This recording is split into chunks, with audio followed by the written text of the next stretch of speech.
learning to transform oneself and society, and be productive, learning to get employed. The college uses project-based learning to develop CDIO skills and has signed an agreement with Aalborg University of Denmark for this purpose. This cooperation was culminated by SEK joining the CDIO initiative. When we present ACK at local and international meetings as a member of the CDIO community, I often ask why ACK joined the CDIO and what ACK can add to the initiative. My response is that CDIO Club includes members of world-class universities.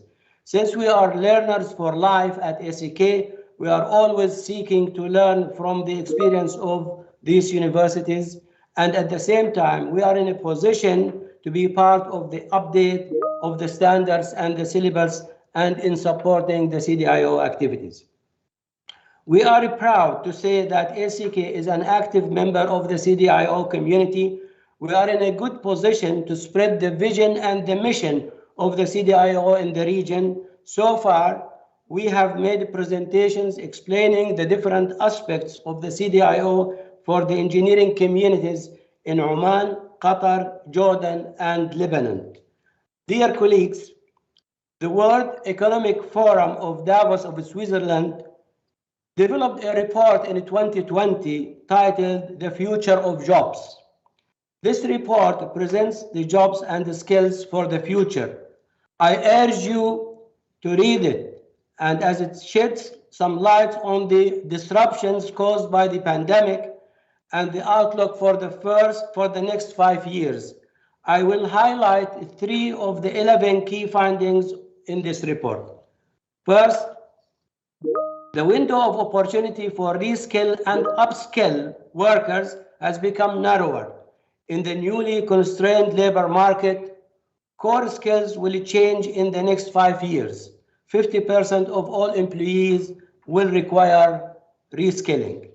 Online learning and training are on the rise, but looks different for those employed compared to those who are unemployed.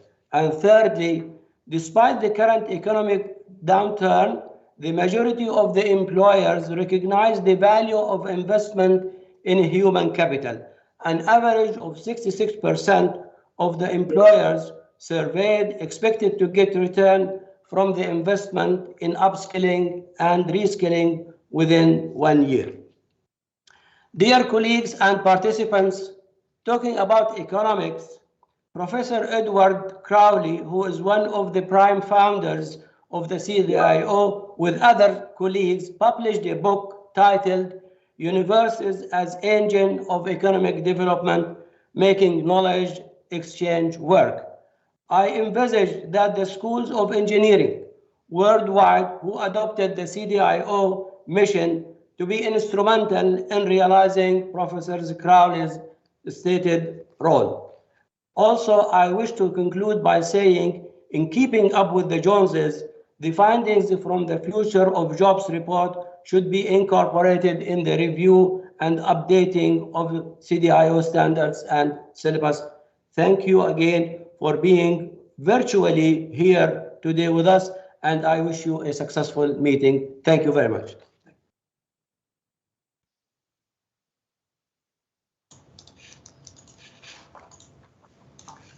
Thank you, Professor Assam. Now, let's welcome the Australian Ambassador to Kuwait, His Excellency Mr. Jonathan Gilbert, to give his welcome speech. Distinguished guests, ladies and gentlemen, I'm delighted today to be given the opportunity to welcome delegates to the CDIO 2021 Asia Regional Meeting. It's great to see the meeting being hosted in Kuwait, the first time this meeting has been held in the Gulf. My congratulations to the Australian College of Kuwait for hosting this important event.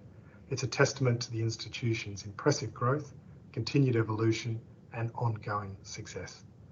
Educated and trained engineers solve many of humanity's problems. They drive the global economy and improve all aspects of our lives. Engineers don't just sit back and watch, they make things happen. Whether it's the buildings we live, work and study in, the computers and smartphones we use every day, the roads we drive on, or the medicines we take, there has inevitably been some level of engineering involved. The challenges confronting global decision makers are growing in complexity, intensity, and urgency. The COVID-19 pandemic has undoubtedly been one of the most disruptive events we've experienced in recent times, and new thinking and direction will be required for the world to adapt to a new normal. Furthermore, climate change and environmental degradation, poverty and inequality, securing cyberspace, responding to natural disasters, as well as building sustainable and resilient infrastructure are all pressing global problems that won't go away and require bold and innovative solutions. In this context, the partnership between engineers and policymakers will be more crucial than ever. We must educate our engineers so that they are equipped to tackle these challenges. And in parallel, we must educate the general public so they recognise the unique insights and values engineering can bring to bear. Furthermore, we should also continue to look for opportunities to promote and foster greater global collaboration and expose engineering students to such environments. This is especially important in our region, the Asia Pacific, which is increasingly becoming an important focus for global economics and politics. It's here that some of the smartest, most innovative, creative ideas and solutions will emerge. So looking ahead, as demand for engineers continues to grow worldwide, the education system must respond in its preparation of its students. And this requires a broad education that goes beyond the classroom and the laboratory, one that can graduate more balanced engineers who are prepared for the world as it is today and for the future. So thank you to the Australian College of Kuwait for the opportunity to address you today. I wish all delegates a successful and productive meeting. You have a lot to discuss and many ideas to share. My very best wishes.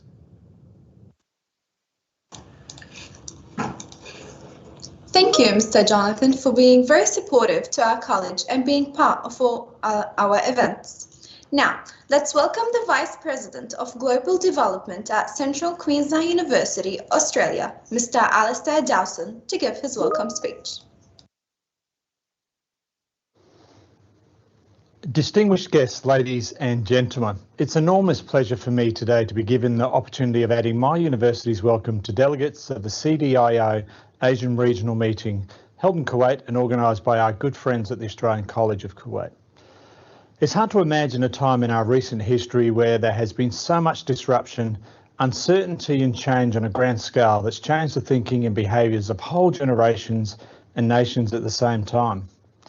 The advent of mass technological shifts, increased pressure on our planet for improved sustainability and exploration of ways in which to more rapidly address climate change, not to mention more recent global pandemic events which have shaped our thinking on so many levels, is testament to the need for constantly evolving complex decision-making in our technical fields of study. In a post-pandemic world, unquestionably the technology benefits of online delivery will continue to shape learning environments. Shifts to more and more blended face-to-face and online delivery will happen as educators become more comfortable with the democratisation of learning that online technology brings.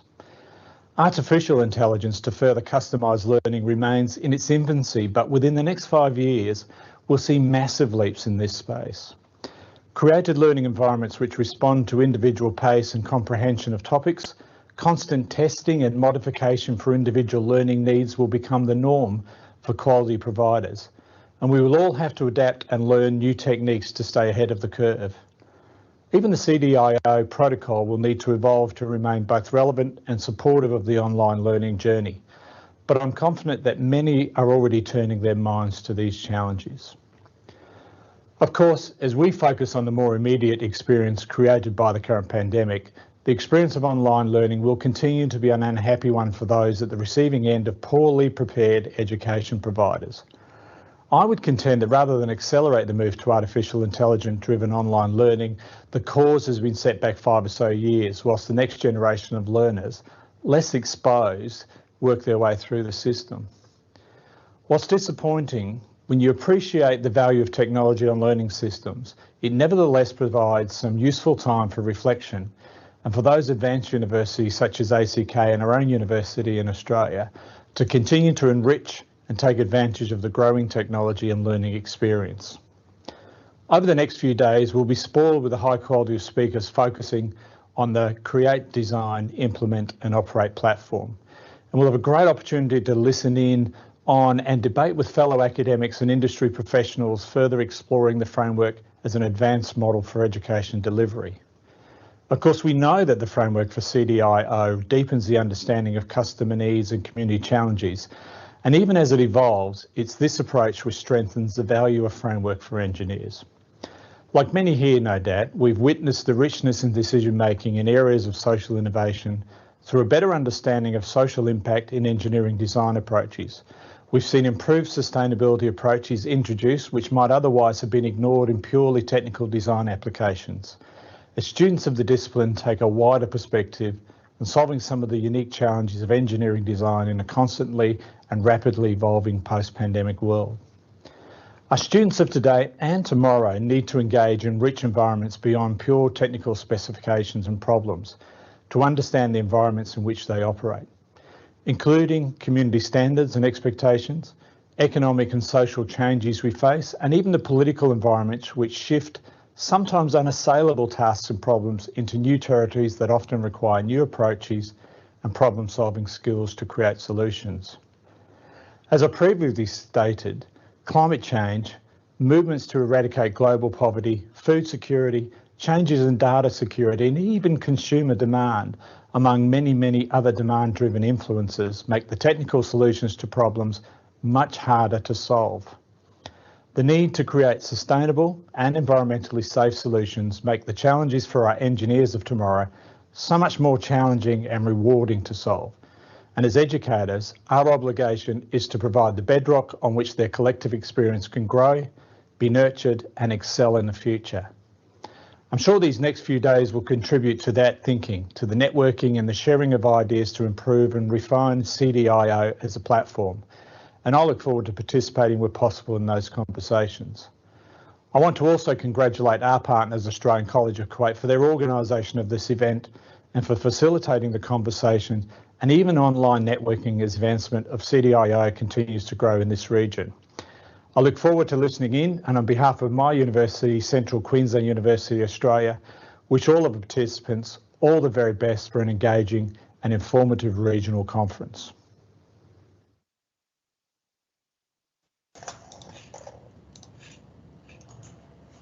Thank you, Mr. Alistair. Now, let's welcome Mr. Louis Field, the Client Manager in Engineers Australia, Victoria, to give his welcome speech. Thank you very much, Mr. Mohamed. Distinguished guests, ladies and gentlemen, it is an honor for me to be invited today to welcome all delegates of the CDIO Asian Regional Meeting and organised by our leading tertiary partner in the region, the Australian College of Kuwait. We are living unprecedented times with far more complex challenges to come. And as engineers are the problem solver of our societies, the world needs engineers more than ever before.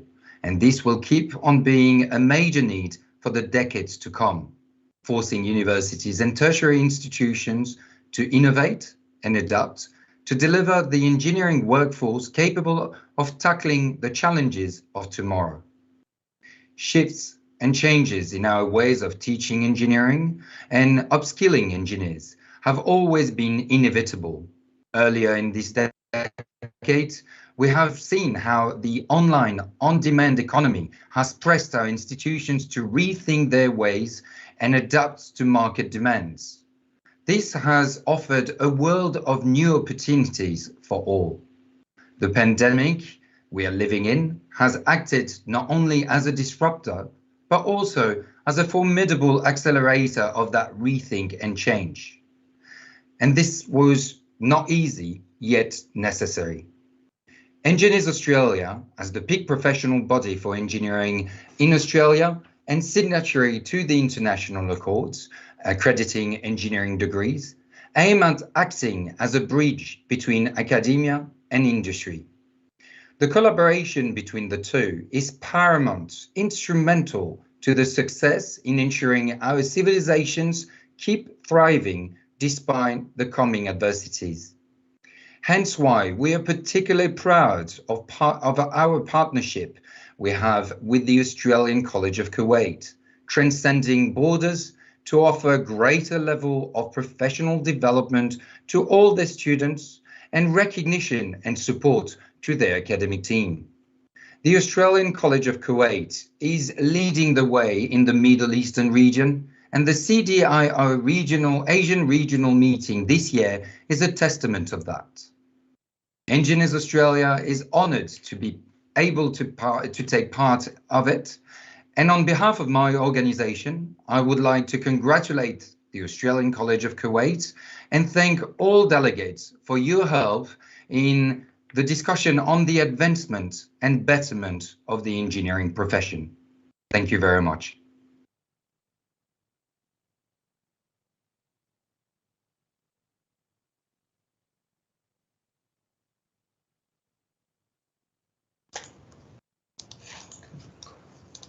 Thank you, Mr. Louise. Now, let's welcome the Dean of School of Engineering at the Australian College of Kuwait, Dr. Mohamed Abdul Nabi, to give his welcome speech.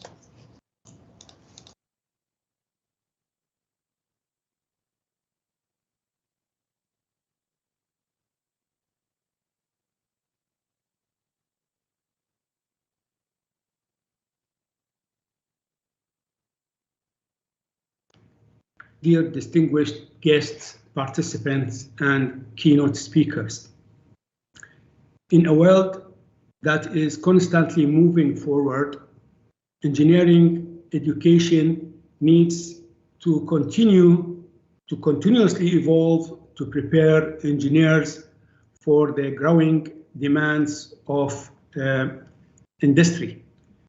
From advancements in learning technologies to new hybrid teaching models, the future of engineering education is increasingly student-centered, interconnected, and striving for a better world. Shifting away from traditional problem solving and design skills, the engineers of tomorrow will be ready to design, innovate solutions embedded in a complex array of social, environmental, cultural, and ethic issues. Engineers of the future will require greater abilities to find and define problems before finding solutions, with an increased focus on creativity and innovation. Engineering education is rapidly evolving to best prepare both future and current engineers for engineering practice in a changing world. It is a great pleasure to welcome you to the CDIO 2021 Asia Regional Meeting, focusing on the post-pandemic higher education and organized by the Australian College of Kuwait. This is a great opportunity for all of us to communicate, discuss, and share our practical experiences. The meeting is a platform where the participants, scholars from universities, industrial practitioners, and educators can discuss academic issues, show research achievements, and seek cooperation. I would like to thank Engineer Omar Al-Kandari for his great support, His Excellency Mr. Jonathan Gilbert, Mr. Alistair Dawson, Mr. Lewis Field, Ms. Helen Leong, Professor Isam Zabalawi, and all keynote speakers for their time and contributions. Last but not least, I would like to thank the members of the organizing committee for their valuable efforts. I wish you all the best. Thank you very much.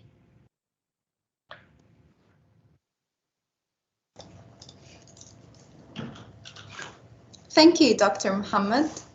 Now, let's welcome Ms. Helen Leong, the Director in Department of Educational Development, Singapore Polytechnic, Singapore, co-chair of CDIO Asian Region and Singapore Polytechnic CDIO representative, to give her welcome speech. Thank you, Dana. Distinguished guests, ladies and gentlemen,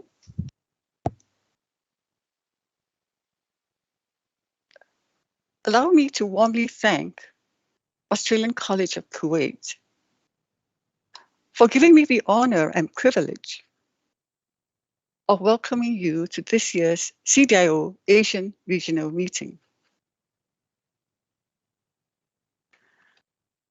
The CDIO Regional Meeting is an annual event where CDIO collaborators in Asia come together to network, exchange ideas, and collaborate towards improving higher education and engineering education in particular.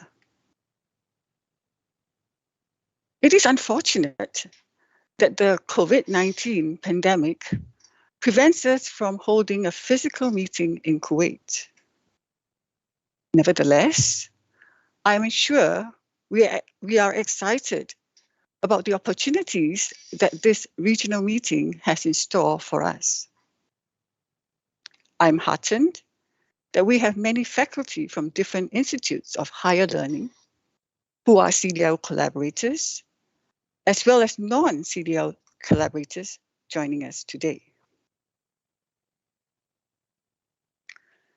As we have some participants who are new to CDIO, let me speak briefly about CDIO. CDIO, which stands for Conceive, Design, Implement, and Operate, is a worldwide initiative. 200 universities from around the world have adopted the CDIO framework for their curricular planning and outcome-based education. CDIO's vision is to be the leading worldwide collaborative network for innovative engineering education, to produce responsible engineers who make a difference in the world through innovation and creative workable solutions. While CDIO started as, and still is, an educational framework for engineering education, it is interesting to note that it is also adopted by non-engineering programs. For example, in Singapore, Singapore Polytechnic, besides our engineering programs, CDIO is adopted in the Entrepreneurship course in our School of Business. CDIO collaborators recognize that the demands of higher education is changing and is different in different institutions, and that educators in all parts of the world can learn from practices elsewhere. We regularly share with others the innovations we have implemented in the areas of curriculum, teaching and learning, assessment, high impact application activities, and faculty development at regional meetings such as this, and at our annual CDIO international conferences. Through this sharing, we hope to conceive and develop a new vision of engineering education. Next year's annual CDIO International Conference will be held in Iceland, and we are planning to have a physical meeting there. The theme of this regional meeting, post-pandemic higher education, is timely. The pandemic has had a profound impact on education throughout the world. The pandemic has also sent a strong reminder that good educational practices are important to ensure that our students can continue learning during these trying times. We have to re-envision and reimagine the design and delivery of the curriculum in the post-pandemic new normal. We are challenged to adopt practices that maintain rigor and quality while supporting and engaging students remotely in meaningful interactive educational activities. Digital learning has been deployed at greater scale, and new technology-enabled teaching and learning methodologies, such as home-based learning, asynchronous lectures, virtual collaboration, e-practicals, and e-assessments, have been adopted at a greater pace. In the last 1.5 years, we gained a few insights about digital learning. Firstly, the digital classroom provided opportunities for our students to acquire some very important educational and professional skills and etiquette that will be both valuable and transferable when they enter an increasingly digitalized workplace. We know that given good resources, students can learn independently, and some may even prefer learning independently at their own pace and time. How can we increase these opportunities to develop self-directed, lifelong learning skills in our students? Secondly, not all students have the same access to quiet, private spaces for extended periods of time, or to digital devices and stable internet to participate in prolonged study and academic work. What support can we provide to these students to ensure that effective, accessible learning can continue? Thirdly, we have also learned that the reduced face-to-face physical interactions with faculty and peers do have an effect on students' mental well-being. Many students feel isolated and anxious as a result of the lack of social interaction and affirmation from their peers and tutors. How can we effectively identify students with these invisible needs and support them better? To conclude, the regional meeting offers us a wonderful platform to address these challenges and exchange ideas and practices for higher education in the post-COVID new normal, as we all have a common goal to create the very best learning experiences for the students we teach. I encourage you to use this regional meeting to network and identify areas for future collaboration with the other participants. I am excited to welcome you to this virtual regional meeting and wish you an enjoyable, inspiring, and rewarding experience. Thank you.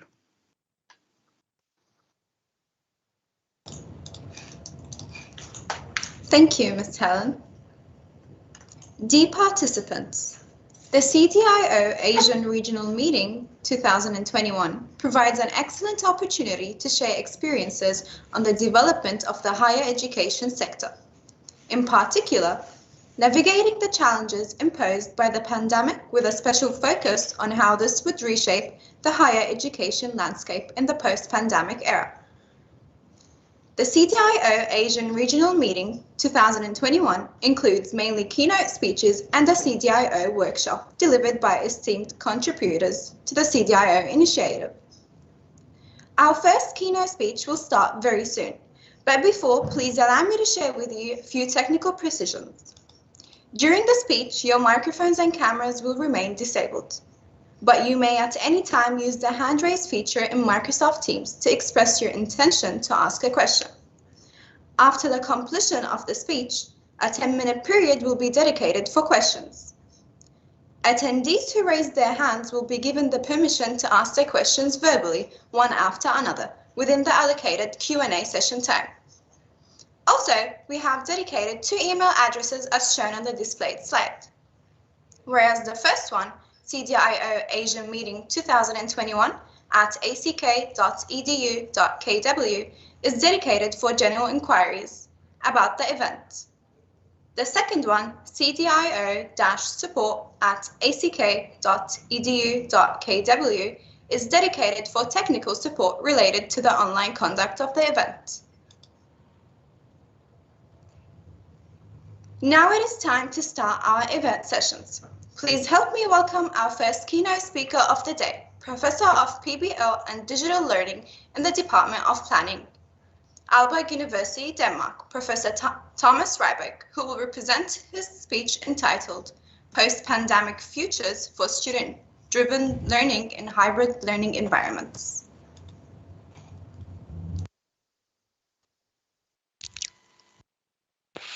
Thank you very much. I hope this is an appropriate time for me to speak. I'm just going to share my slides here, and I hope you all see them, and soon we'll be able to see them on a big screen. So I hope you now see the slides. Thank you very much for inviting me to come here today. Yes, we can. Thank you very much. It was a very nice confirmation to have. Thank you. Thank you very much to invite me to come here today. Thank you to the Australian College of Kuwait, to the CDIO Asian region for inviting me here to give this talk on post-pandemic futures for student-driven learning in hybrid learning environments.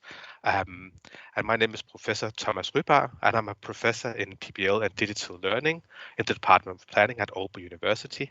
I am located in the Aalborg Center for Problem-Based Learning and Engineering Science, and also I'm co-chair of the International Network Learning Conference. And do feel free to contact me on mail, Twitter, LinkedIn, and wherever else you can find me.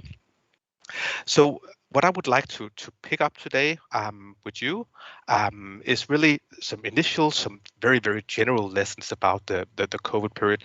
I think all the preceding speakers, thank you all for your wise words in the past presentations. A lot has been said already about technology and students and learning and digital learning. So I'm going to add a bit to that about some lessons from the COVID-19 period. I'm going to talk particularly about students' use of technology. And I'm doing this because I think CDIO, PBL, and other kind of pedagogies that are very student-driven have one thing in common, that the students are very much in charge and they often choose their own technologies. And we can learn a lot from what they actually do, which is going to be one of my points today. And I'm going to share some thoughts with you on how we can understand students' use of technology through ideas such as nomadic work and what I refer to as ecotones. And I'll introduce those concepts further. Also, I'm going to show you a little of the work from one of my PhD students, one of the PhD students I'm supervising, about diversity among student groups. And I'll sum up and talk about opportunities and challenges for a post-pandemic future. So that'll be the agenda, and I hope it will be enjoyable. And I'll leave ample room for discussion. So and always you'll be welcome to ask me also after the talk. Good. So first of all, some general lessons from the COVID-19 period. I think we've all had our shares of online work, and I think one lesson that has come out is that often people have said, well, digital is not really good for creating a social atmosphere. It does not work for socializing. It makes it more difficult to teach. And I kind of agree. I can understand where that comes from and why that has been the experience. But I think we need to take a different perspective and come with alternative accounts of why that is. I think it's because also in our on-site teaching, when we go to the university, go to colleges and teach, we have a lot of infrastructure that helps us and support us. And that is infrastructure we only notice when it's absent.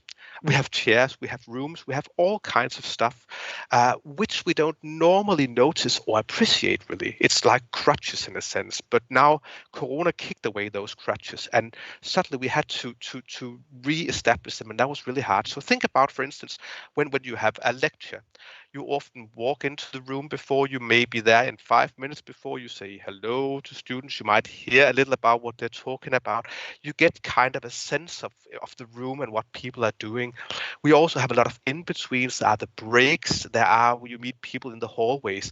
So a lot of things are happening in spaces in between the actual activities. I think during the Corona period, we've been enormously efficient in teaching, and we've had sessions and we've taught and talked and so on, but all the in-betweens, all the activities that are organically happening in campus, on campus when we meet, we haven't designed for those. So online is not necessarily the problem in terms of sociability, but the problem is that we're not used to actually thinking very much about how to do this. Actually, in university, I don't think really think very much about it. It's just happening through the infrastructure that there are libraries, cafes, and other places students go. So sociability comes through the on-site environment. And in many ways automatic. And when we suddenly go online, we need to think about how to attend to those spaces. Also, I think a general lesson has been that teaching in online spaces magnify and amplify a fundamental problem with teaching in general, also in on-site spaces. Much teaching is actually teacher-directed monologue. I know in Pbl and Cdio and the similar educational initiatives, we tend to give more power to the student, but much educational experience, even within those frameworks, is also that we tend to talk a lot and students are less active. And in a sense, that is also what we see certainly when we go online. That format becomes particularly problematic. It's not that it's good in on-site, but it really becomes very, very pronounced when we go online that this is not perhaps the best way to do it. So I think a lot of people learn, well, maybe we need to have shorter presentations, more group dialogue, more variation and inclusion of interaction and so on. So I'm hoping that also that will be a more general lesson that will follow from the COVID experience. And really that we tend to sociability also when we return to campus, that we are aware of these in-between spaces. I think that there's a Danish architect who wrote A Life Between Buildings, and really pointing out there are the buildings. And I think in the COVID period, we've been really efficient inside the buildings, but all the life that's happening between the buildings, we haven't attended to that. And that is what we need to recreate when we do something online. And these things are also very important when students work on their own and come to campus. Often it's spaces that we don't think much about, and maybe we should really have a careful look at, are we actually doing enough also in our regular practice when we come back to on-site spaces? Is there something we can do to leverage sociability among students even when they meet in physical? Yes. I think the period has also taught us immensely about hybridity and creativity. This is one of my favorite pictures. The phone here is actually Ida, who is being taken over a plan.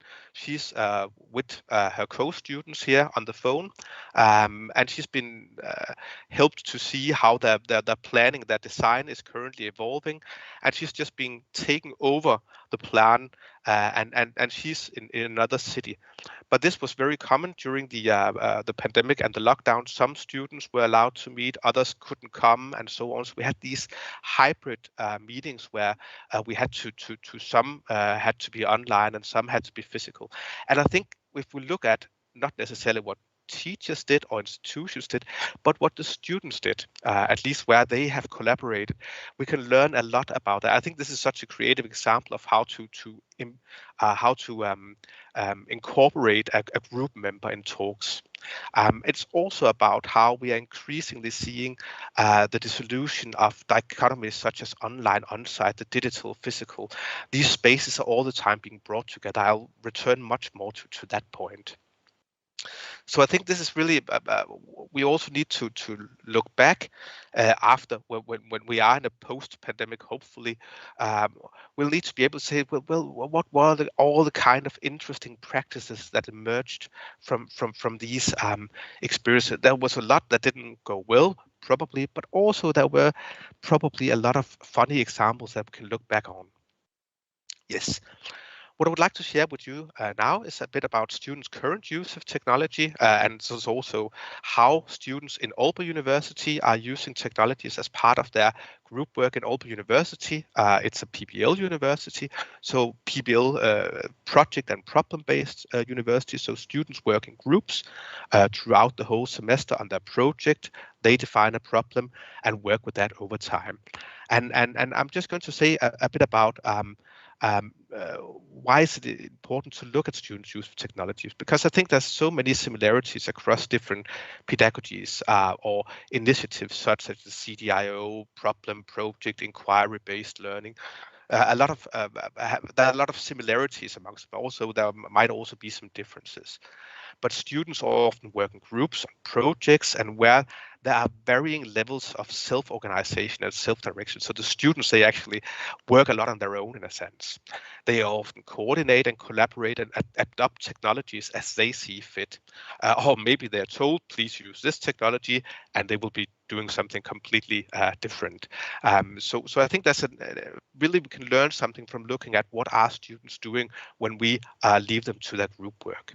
And I'm going to talk a bit about what we call nomadic work and use of technology. And quite basically, in for instance, in Aalborg University, there are different groups of students. Some groups, if you see in the lower part of the screen, you can see a group room where students actually can come and sit the whole day. But many students, they don't have that opportunity. They have to work from different places. In the upper picture, you can see them working in a cantina area together, and then they might disperse and work from different places and so on. So a lot of the time, the students won't be able to sit and work together. They will be working around in different spaces, and they need to communicate digitally and virtually. So what is nomadic work? Nomadic work is a term that came up within computer-supported cooperative work, and where you look at long-term collaboration, which is often rare in higher education, really. But it's something where learners accomplish tasks across locations, but equally entails collaboration with others and can be distributed in time. So group work where you are not necessarily physically sitting together and you're moving around in different locations is something we could call nomadic work. And we've been looking at that because also in Aalborg University, it's hard to find rooms for all the students that are working in groups. So often they'll be working at home, they'll be doing all kinds of stuff, and actually looking into what they do is very interesting. So we've been looking at how they are orchestrating technologies as part of that, and come up with 3 categories. What is very important is to orchestrate the work according to different phases, different spaces, and different activities. So when students work together, when they start, they have a problem that they need to identify. They often need to sit together because they need to discuss this intensively. So they say, well, this is really, first we need to come together, we need to establish all the social glue in the group, we need to agree on a problem, and then probably we can disperse a little bit more, and some can sit at home, I can sit at the library, some can sit at cafes, we communicate. Then we need to come together again because we need to discuss certain parts of the project and so on. So there's all the time a sort of shift and an alternation in between how they work, whether they work closely together or more distributed. And all the time they're also thinking, well, if we need to do this work, we need to have this kind of space because we need to sit together, we need to have a projector so we can all look at the text and so on. So different spaces and technologies for different activities depending on where they are in a project. So they really need to think a lot about what are the different phases of a project, what are the technologies that are necessary, and what do we need to do. And this is really, I think, also very important competences for the future when you need to go to work and work with others. And I think a lot of the work that will happen in the future will also be more distributed than we are used to at the moment. So also they orchestrate in that groups multiple technologies. I mean, when we look at them, when we ask at what they do in questionnaires, they mention all kinds of technologies that they use as part of their group work: Facebook, Google Docs, Dropbox, Hangouts, Skype, Discord, Overleaf, so many different technologies. And often these technologies are found outside the institution in heavily commercialized spaces, in a sense, Facebook, for instance, or Messenger. It's not Facebook they're using Messenger for. So, and often they decide on how to adopt and what technologies to use in their project work. And often you'll see a mixture of technologies that vary across the groups depending on their preferences. So it's not like they all do the same, they have different preferences. And even though the university provides some tools, for instance, in Aalborg University, it's Teams and the Microsoft OneDrive and SharePoint and so on, students will often adopt other technologies as well. And through their negotiations, they settle on what we call an aligned constellation of technologies, which they negotiate all the time and refine throughout the project work. So it's really interesting to see how the students are kind of in their work trying to think about and reflect on what technologies to use and for what purposes in particular. So even though I'm talking a lot about the digital, I'll return to this later on, there's really also a lot of physical and non-digital artifacts. Part of the here just some pictures where you can see, well, paper is really important, pens, post-its, and so on. And often we have very composite hybrid uses of technology with a lot of transposition. So for instance, they might work on paper or have a blackboard where they write up stuff, but then they'll have to take a picture because they need to leave. They need to take a picture, share that on a Messenger or put it in a Google Doc, or they need to redistribute all the tasks they put on the blackboard and put it into a Google Doc. So all the time there's this organic flow between the digital and the analog. So it's really hard to see where one starts and the other begins, where the other ends. So there's a very delicate flow between what is digital and what's analog. We often tend to distinguish quite between online and physical, but it's much more messy when we look at it. I'm going to get more back to that. And often they work in very organic ways. So maybe they sit 2 and 2 and suddenly the whole group, and then they work apart. I'll get back to that as well. And what is really interesting is also the students are doing a lot of work to orchestrate togetherness. And that's also with the life between the buildings. What we saw during the pandemic was actually that students who had worked together before in groups, they could manage the group work online, whereas the new students who hadn't experienced a group work before really had trouble because the students who had the experience, they knew that they had to develop this togetherness. They had to work together and think about how are we going to do this as a group? How are we going to create a social glue amongst ourselves? They were fatigued and it was more tiring to work together online, but they actually managed to do it and said, well, it worked quite efficiently. We would probably prefer to meet quite a lot online, on site, but it worked for us. And sometimes also students who are, even if they have a room, they need to think about how much do we need to be together, because sometimes it's nice to sit on your own at home. And my PhD student, the one I'm supervising, has some examples that are very wonderful, where they're all sitting on Discord. They're actually working from home, and they're just having the sound channels open so they can hear each other eat breakfast or buses passing by. And it's just to create this sense of being together. And actually, during the pandemic, we saw interesting practice where the students says, well, these were groups of engineering students who had Friday for feeling. So they actually had a Friday where they said, and they had to talk about how they felt and so on, because it was so difficult for them to only work online. So they had to discuss much more about how it felt to be together. So the orchestration and creating a social glue is very important. Yeah. So some of the key messages about this nomadic work is that it might be a useful lens to understand how students organize collaborative learning across site, and really to understand how a complex, pardon me, how complex work they are actually doing when they put together technologies and think about phases and activities and so on. And there's a really fluid boundary between the digital and the physical. I'll get more back to that, and really think about the importance of the social glue of building the life between the buildings.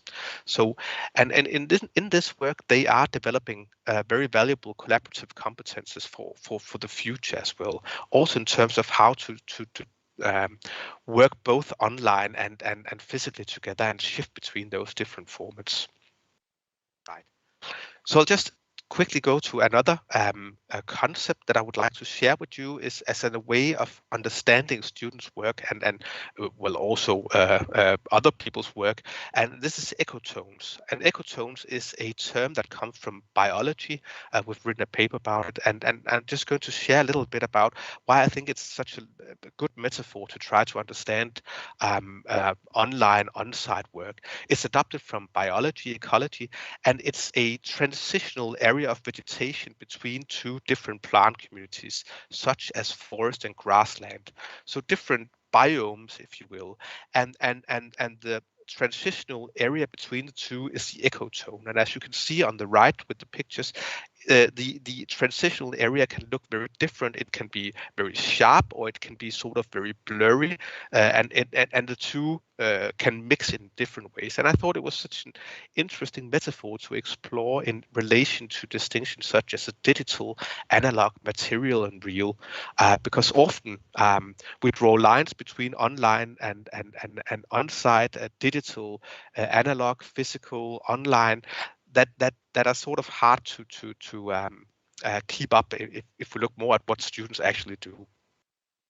Ecotones are characterized by the way they have a greater, in an ecotone, there's a greater diversity than there are in either of the two communities. So it's places of affective and conceptual spaces, and they have a spatial and material aspects as well. And let me just show you some of the some ideas of how we've worked with it. So, for instance, if you look at the picture in the top, you can see a group room from architecture and design students. This looks very, very material. It's very physical, and it certainly is. But if you see the picture in the middle, this is also how the students describe such a room, because they say there's an overlay. They have Pinterest, they have Facebook, they have Google+, they have a Google Drive, they have Gantt charts online. So along with this physical manifestation of the group room, there's also a digital overlay.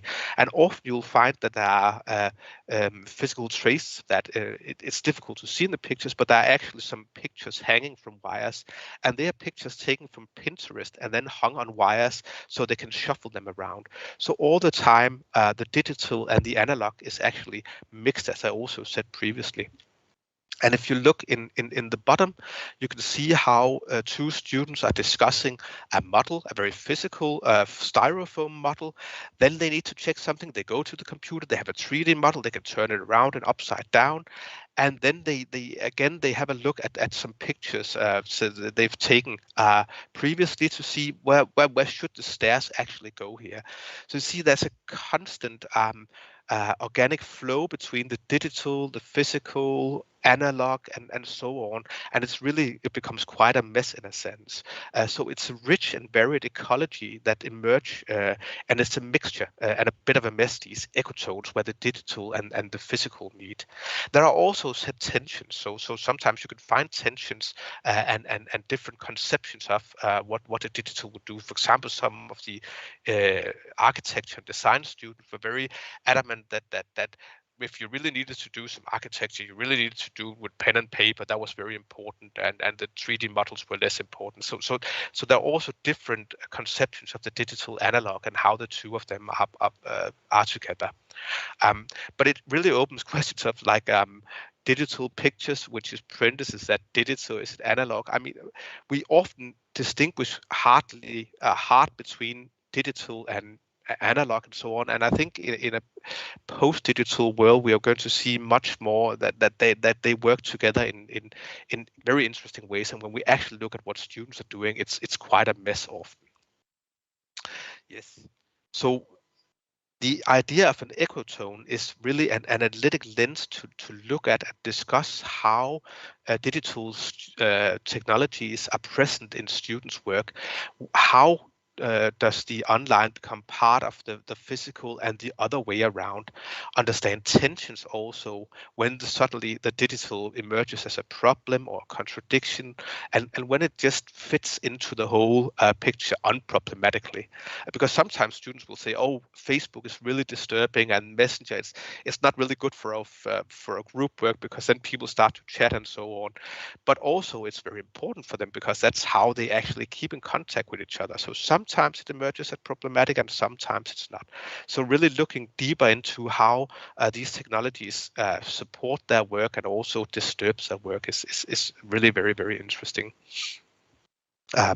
Yes, and I think looking at these different kinds of divides between it, it's something that we're working on in understanding students' use of technology here in Aalborg. Right. So just a few more slides I'll share with you. This is the work of the PhD student, Ms. Mia Thyre Sørensen, who has been doing some great work and is writing up a thesis. It'll be very exciting, I'm sure, about diversity in Pbl collaboration. What she did was actually she followed more than 5 groups across a whole semester and looked at how they used technology, how they met, how they actually did their project. So over 4 or 5 months, she looked at the different technologies they adopted, how they met, where they met, and so on. So choice and use of technology, meeting frequency, meeting spaces, and she really found there was a lot of diversity. There were some, of course, some differences based on whether the students had access to a group room, because some students had group rooms all the time, others had not. But even students with the same conditions worked in quite distinct and different ways, and they adopted often different technologies, even though technologies were often kind of discipline specific. So for instance, overleaf, LaTeX were often used in the more technical sciences, whereas Word or Google were preferred in other in the humanities or social science, for instance. But really, how they adopted technologies in quite different ways and made sense of it and used it is very interesting, and how they're actually using it in very creative and resourceful ways. Because what they also need to negotiate all the time is, when do we need to work individually, when do we need to work together, which is a good way of doing it. It doesn't work if we sit if we don't sit together. Sometimes it doesn't work for us. We can't just sit online all the time. We need to come together and discuss this or that, but they need to know when is it efficient to come together and when is it not. So even the groups who had a room sometimes said, well, today we're going home because it's not really working out. We're talking too much and so on. And also all the time keeping a balance between social and academic talk, and also balance the digital and non-digital. It's really important to understand also when we talk about digitalizing, we're talking all the time about digitalizing work, and a lot of work in student groups is also adopting non-digital models, papers, pens, and a lot of work. So maybe more than looking at digitalization as something we must absolutely do, we need to understand how are students adopting different resources into their work. When do they adopt the digital? When do they adopt an analog model? And how do they make things work? And how are things both analog and digital often at the same time even? So understanding students' work can really help us understand more richly how do people collaborate and how can we use technology in pedagogies like CDIO, Pbl, IBL, and so on. And just a last one here is really also from Mia's study was how interesting when we looked at how they worked together, because even though they were co-located, they could be working individually. So they could sit together in a room and actually work on different stuff independently, but they could also sit together and be very focused on the same kind of the same section in their report, for instance, or solving the same problem. They could be distributed working on together, and they could also be distributed working individually. So there are a lot of different ways that the students collaborate, and over time they actually become better at reflecting about and knowing more about which is the more efficient way of doing it. This is something we really need to help them with, because that's something they just do it. It becomes part of their invisible skill, but it's not necessarily something that they know that they know. So we need to help them reflect on what are the kind of competences they actually get through this kind of work. Yes, and here to sum up very briefly on some of these, so we can leave some time for the discussion and questions. I think there are some different challenges and opportunities in that. I think there's something very interesting about this, because students have such a rich, varied and creative use of technology if we look at what they're doing. It's also clear that at times, and they say that themselves, they actually need support to master academic and professional tools. I mean, there are tools that they don't sort of go to themselves. It's not like they say, oh, Excel is so exciting, we need to make budgets every day. It's really interesting to do budgets or calculations, or it's really funny to sit and work with references in a reference manager.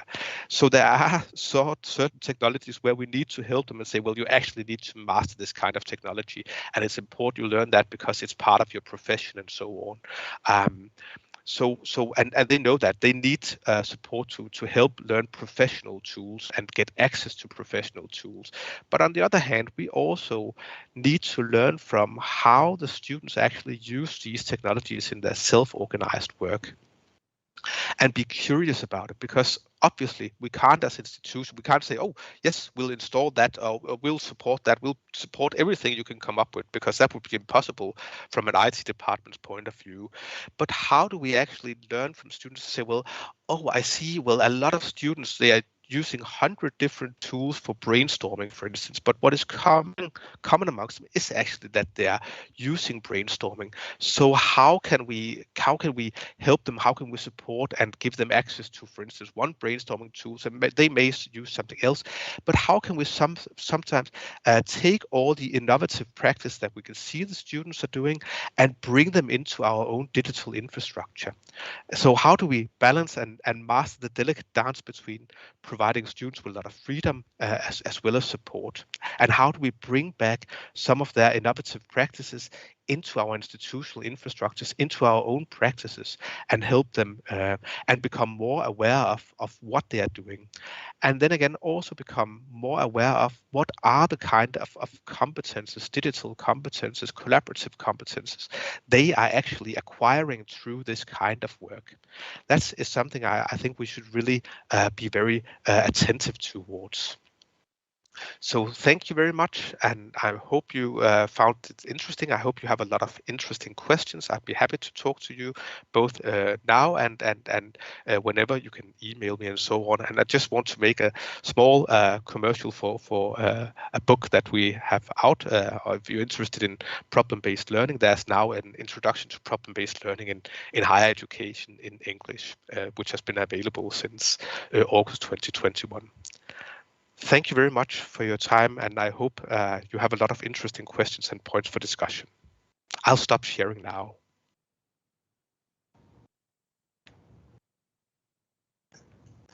Stop sharing. Thank you, Professor Thomas, for your valuable speech and for respecting the allocated time. This will give us enough time for the Q&A session. The floor is now open for questions. I remind you, dearest attendees, to use the hand raise feature to express your intention to ask your questions, and you will then be given the permission to use your microphone and camera.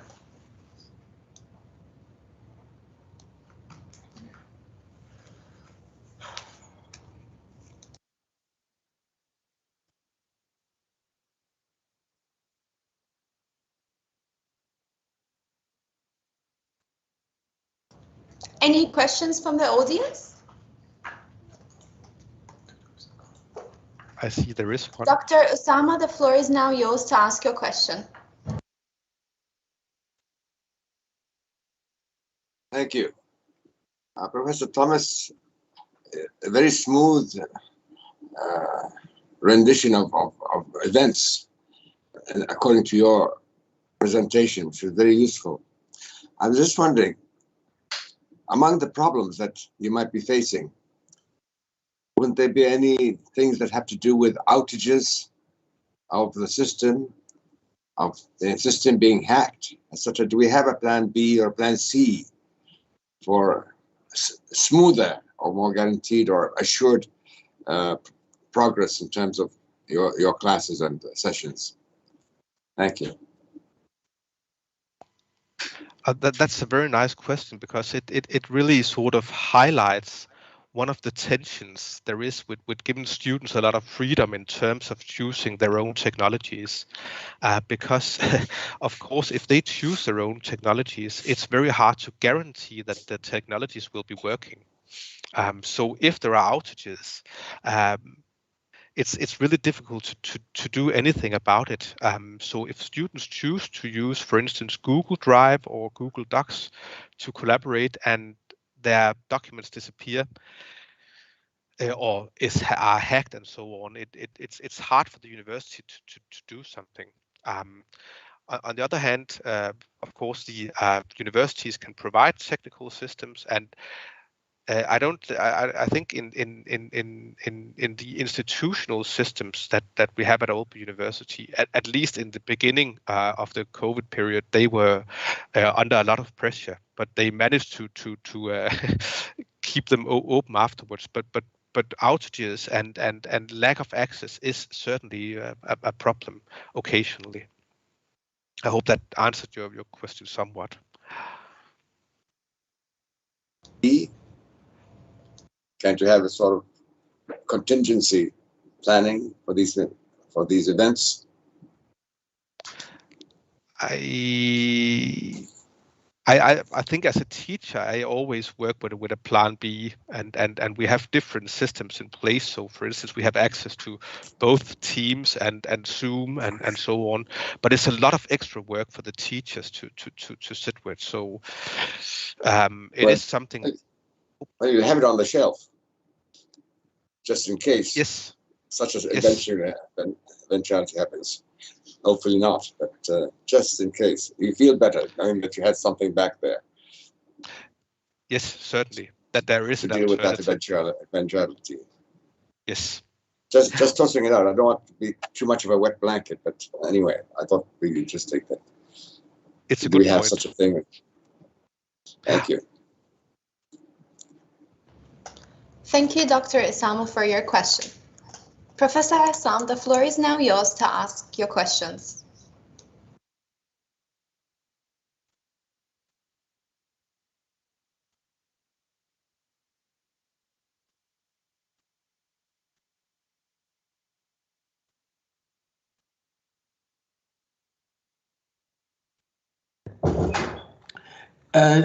Professor Thomas, I know that the Aalborg University, they have been at least very close to 30 years applying this problem-based learning, project-based learning, and so on.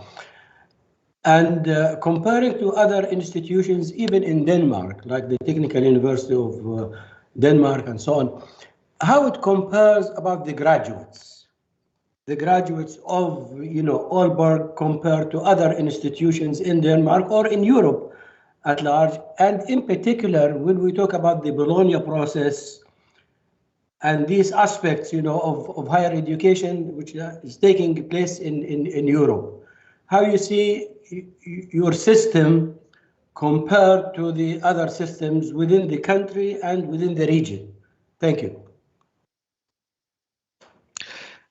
Yes, I know mostly I know about a national context, and in a national context, the graduates from Aalborg University are always praised by external companies, both within the public and the private sector, for their ability to be able to collaborate, work in teams, solve problems, and that's really something that is highlighted about them. They can come into a company very quickly and just adapt, because that's how they already work in a sense.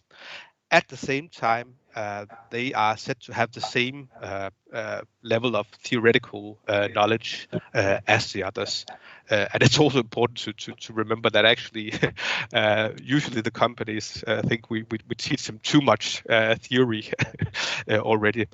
So that's mostly in a Danish context. And I suppose that in a European context, these kinds of competences, the ability to collaborate, network, and communicate are getting increasingly important, also in official documents from the EU. So these are the kind of skills that CDIO and Pbl pedagogies are supporting. Okay. Well, just to say something, don't you think that the theoretical part related to any course is as important as the hands-on experience, the practical part, and so on. In your opinion, how we can compromise between the different aspects of a particular course, rather than to go from one extreme to be theorizer to the other extreme to be just only experimental and on a project's concept, So is there a way that we can compromise between the 2 dimensions or the 3 dimensions, in fact?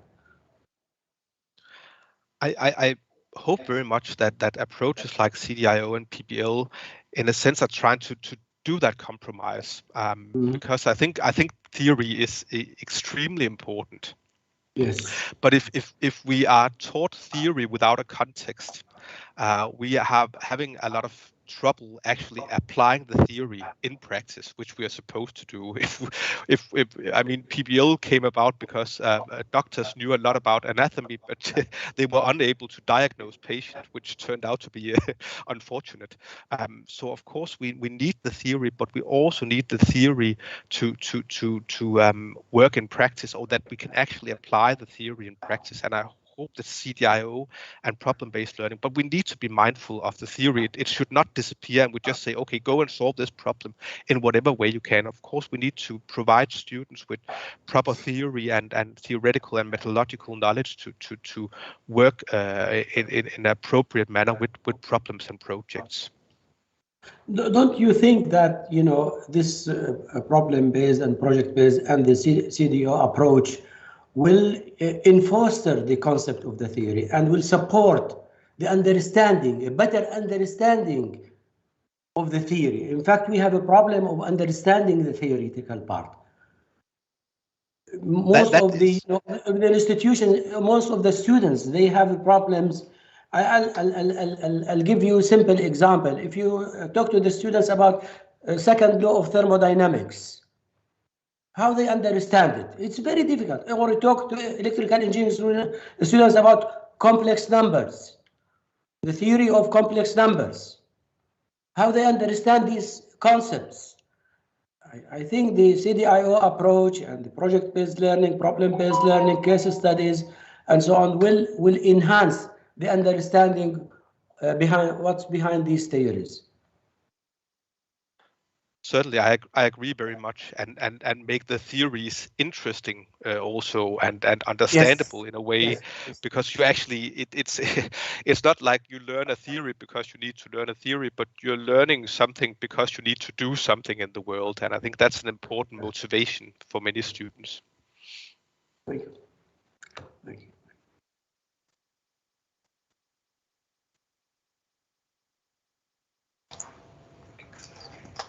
Thank you, Professor Assam, for your questions. Dr. Murtada, the floor is now yours to ask your questions.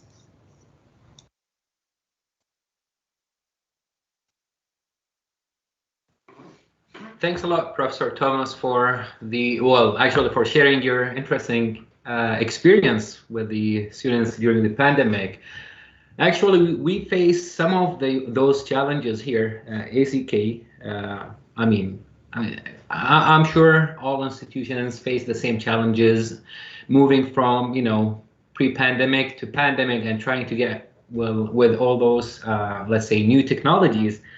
My question is actually based on your experience in this period of time where you try to overcome this. How do you evaluate the performance of students and also the learning outcomes? Or let's say, were there any deficiencies or some missing learning outcomes due to that change, or you were satisfied with the outcome overall? And how can we actually plan ahead for this?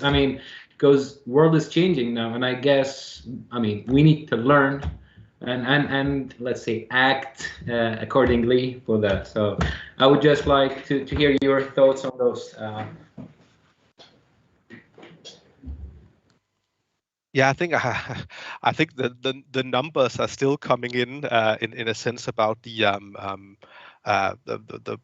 COVID experiences. But one thing definitely that became clear amongst university students and university college students in Denmark on a national scale was that they felt they learned less and they were less motivated during the pandemic. But I think at the same time, it has not necessarily shown a dramatic decline in performance, at least not in Aalborg University in the projects. It's not like we've had discussions of a lot of learning outcomes not being met, at least not on a grand scale. There might be different departments where it's different. That's very difficult to say. I don't have a full overview of the situation, but definitely the students have had an experience of feeling they could cover less ground, but on the other hand, it's more difficult to see in their actual exams. Well, I totally agree with your thoughts. I mean, yeah, it depends on the type of let's say Pbl unit or course, because some of them might, I mean, you might be able to run it fine with, you know, some other things that, let's say, substitute for the experimental or the hands-on experience, I would say. And well, honestly, we were kind of struggling with this at the beginning, but I think I mean, at some point, it was manageable, and that's why I think, you know, even the hands-on experience, I mean, it's a big part of these project-based learning, but it might not be the same for other courses. But we need to find, I guess, something or to establish grounds for those, and well, hopefully, I mean, we don't go to the previous state or status for the pandemic, but just in case something happens in future, that we're ready, I guess, for those. Thanks again. Appreciate it.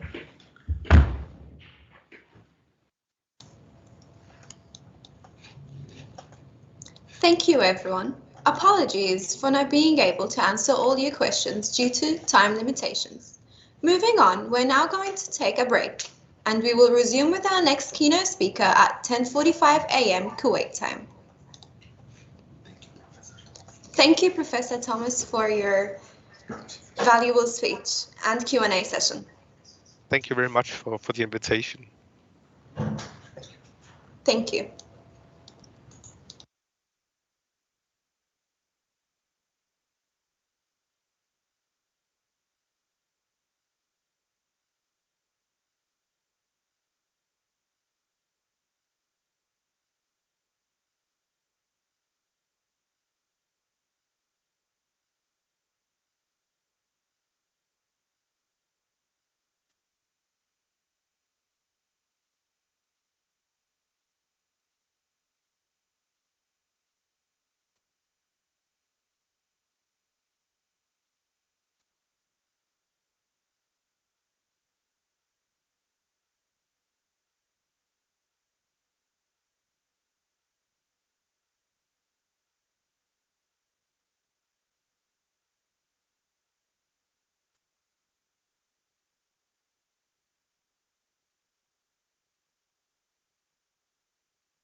Welcome back, everyone. I hope you enjoyed your break. Now, I would like to welcome our second keynote speaker for the day, Associate Provost, Dean of Education, Professor of Practice, Space Center, Russia, Professor Clément Fortin, who will present his speech entitled Applying the CDIO Model Further. Good morning. It's a real pleasure for me to be here and to have the chance to present some ideas which I think will be important. Let me see. I'm just looking to see my content there, share my content. Let me see. Do you hear me well? Yes, we do. Okay, good. All right, now let me find my queen.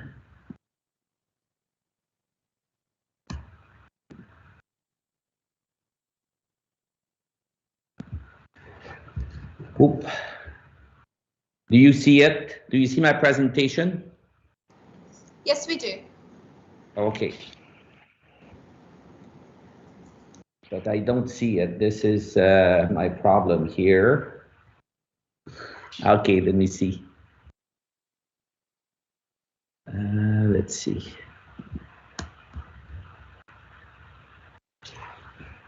How come I don't see it? Let's see. I will be there with you shortly. Could you please make it a slideshow mode? Yes, can you see it now? Yes, we can, thank you. Okay, so I will describe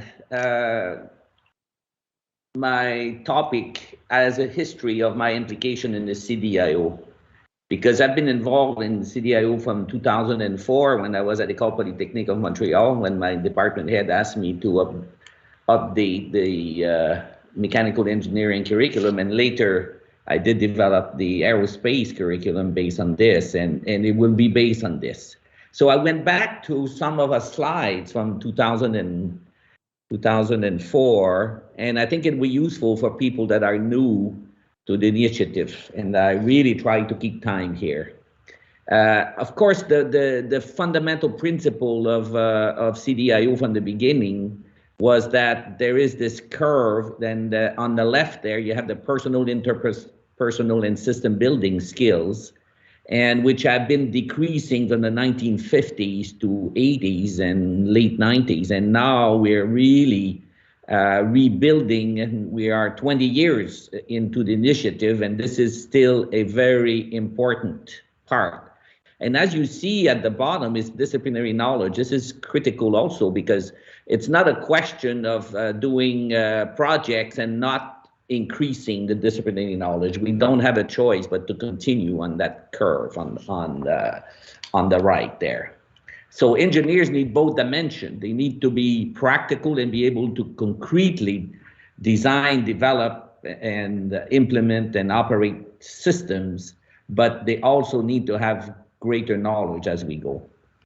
And then the initial vision was that, you know, we envisioned an education that stresses the fundamentals.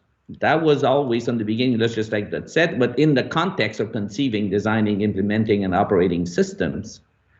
And then it leads to a curriculum that is organized around mutually supporting disciplines and CDIO activities, which means projects and highly interwoven and enriched with student design build project, which is still true, and featuring active experiential learning, set of both a classroom and modern learning laboratory, and constantly improve through robust assessment evaluation process. So that was the idea, and I think it's still true. And this is very, very important. Now, how do you deliver this is that we divided, and this is an important tool that CDIO has developed, is a syllabus, which is divided into 4 parts. The first one is the technical, knowledge. Number 2 is personal. Number 3 is interpersonal, how to work in teams.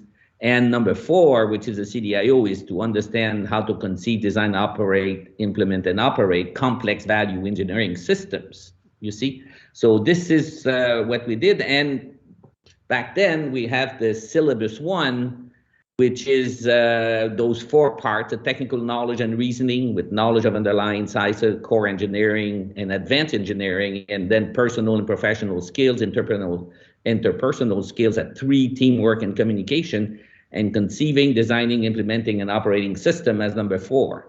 And this is the fundamentals of CDIO. Of course, there's more to it. If you go in the books and in practice, you'll find more, but this is the basic, which I wanted to show here. Now, this was started, like I've said, in 2000 and around 2000, and by Professor Crawley and universities from Sweden and Johan Marquis and others, which we know very well in the CDIO initiative. And then in 2011, Professor Crawley came to Moscow to develop a new university, which is called Skulltech. And I had the chance to work with him before. I was co-chair with him of CDIO in North America and in the Americas from 2005 to 2010. And in 2011, he came with his computer in the fall on the 25th of October, 2011. So yesterday was an important day for Skulltech. That was the day of the 10th anniversary of the founding of Skulltech, which is essentially based on Skulltech as its principle. And this is what I will talk about. So 2011, it started, and then so the basis, a very tight collaboration with MIT and in petroleum with University of Calgary. And then now we're more here. I put the arrow there where we are going now. We're in 2022 or 2021. We started the next 5-year plan to go further into the. So what I will describe here is a little bit of Skulltech so that you understand the power of the CDIO approach.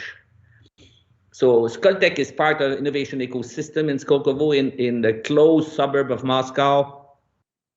And there are some industrial and a number of startups, like the Techno Park is a big building with startups. And when 2011, there was nothing here. So now it's kind of a city because you have a train station, of course, but you have R&D centers, hospital, medical clinics, you have a school, and you have residences, apartments. And Skulltech is in this round building, phenomenal round building here, which was built.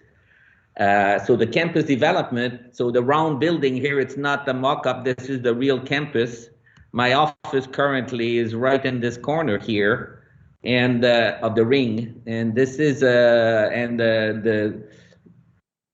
the rectangles are the labs of the centers. So it's 140,000 square meters, offices, classrooms, students, court space, library will be open, officially open this fall, and then started to move research and teaching laboratories. The teaching laboratories all move pretty well, and we expect to be completed in 2023. So from scratch to this, this is what we built, and the principles of Skulltech led to this architecture, this phenomenal architecture. And just to give you an idea of the size, this is the inner yard, which is this small part here, and the common area here. This is the part that you see in this picture.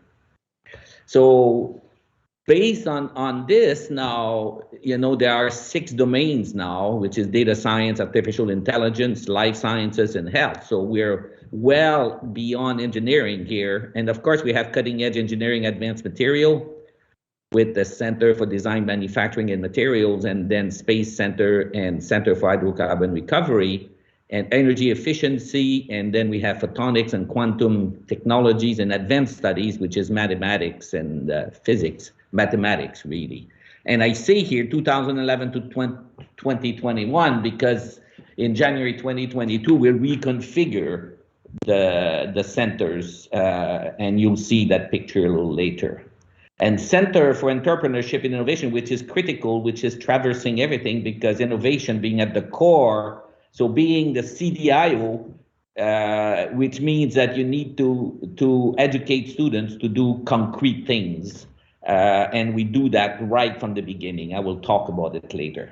So we took the, I say we because it was before I arrived in 2014, and Ed Crawley and the team and other people from CDIO, by the way, the basic team of building Skulltech, of developing Skulltech early was definitely CDIO based. Now, if we look at the curriculum, I showed you the version 1 of the syllabus. Now with Christina Edstrom and Ed and others, they developed the kind of a new adapted syllabus for Skulltech. And it is the number 1 is discipline knowledge. There are 2 new things there. Number 1 is knowledge of innovation and entrepreneurship. So Skulltech is built on the principle that you can teach innovation and entrepreneurship. So there are courses on innovation and entrepreneurship which are integrated in both the master's and the PhD. So Skulltech is strictly graduate school, graduate university. So far, we're getting ready to insert a bachelor program, bachelor programs, a few of them. And of course, so knowledge, innovation, entrepreneurship is very important, and knowledge and use of contemporary methods and tools which appear later. It's not part of the CDIO syllabus, but it appeared from discussions with the later in the CDIO initiative. Now, of course, the personal attributes, thinking, beliefs, and values are important. It is an update on what it is. It hasn't changed. I think that it has more on ethics, equity, and so on, and more oriented towards research a little bit. And then relating to others, communication and collaboration, extremely important. Of course, still there. And then now, maybe the biggest difference also is the CDIO, which is for Skulltech, leading the innovation process, and the UNESCO pillar of learning to do. And so it has 5 parts: making sense of global, societal, environmental, and business context, understanding in which part of society, the environment, and the business you're going to be working, and visioning, inventing new technologies to research, because at the master and PhD level, this is important. And then conceiving, designing, and sustainable system. So you see the CD appearing there. And then here is implementing and operating the IO in 4.4. And the last one is delivering on the vision, which is entrepreneurship in enterprise. So you see that it was augmented in terms of coverage, but it essentially the same thing. So after 10 years, what do we have? Well, we have 10 master programs, and they go from data science to advanced computational science, petroleum, photonics, mathematical theory, physics, life sciences, space and engineering systems, energy system, advanced manufacturing technology, material science, and Internet of Things and wireless technologies, which is a new program. Now, you see that we are some of them are very close to engineering, some of them are quite far, but the syllabus and what I just showed you still apply. So I think that bringing CDIO further, it means that you can bring it to other disciplines. And Ellen Long was saying that Singapore Polytechnic has done this for entrepreneurship, but you see that at Skulltech, we go much further in the master program, but also in the PhD program, we do follow some of those. We do have an innovation entrepreneurship course compulsory for all PhD students. We do encourage them to be involved in startups if they can. So where are we today after 10 years? Yesterday was the 10th anniversary. So we have the 6 target domains. We've done extremely well on the research side. We are now in the top 100 young universities and for Nature Index. So Nature Index, so it's not, so please see this. And then top 3 in faculty publication in Nature Index again. And then now we are over 1,000. The plan was to be 1,200. We're slightly below, and including 20% international. So 80% Russian, 20% international. from more than 40 countries. And we have 145 faculty members in the fields that you saw. And we already have close to 1,300 graduates, alumni. We're very, very involved in research and development and contracts and grants, 250 of them. And we have about 2.8 billion rubles of committed funding from 21 to 24 in industrial projects with a number of companies in the Innovation Center, but abroad also. And we have about 116 startups founded by faculty, students, alumni, including 60 companies in the Skolkovo ecosystem. So you need to know that Skulltech is an independent entity from Skolkovo, from the Innovation Center, and some of those startups, if they are successful, can be transited to the Skolkovo ecosystem for more funding and this type of thing. So, well, of course, not 116 of them will be successful, but there are some ideas. So you see that if you structure around the CDIO approach, something to be innovation entrepreneurship, and you put the resources, you can manage to have a number of faculty, students, and alumni that are interested to create companies. If you look at technology transfer, of course, that is still in development. We have technologies on unconventional and hard to recover hydrocarbon reserves. You know the strength of Russia in oil and gas. So this is certainly an important part. Energy storage, which are our batteries. We have a great expertise in this. AI technologies in medicine. So we are transferring some of the technology AI to medicine and next generation communication, 5G, and eventually going to 6G. And AI in industry and technologies for manufacturing, we do have some.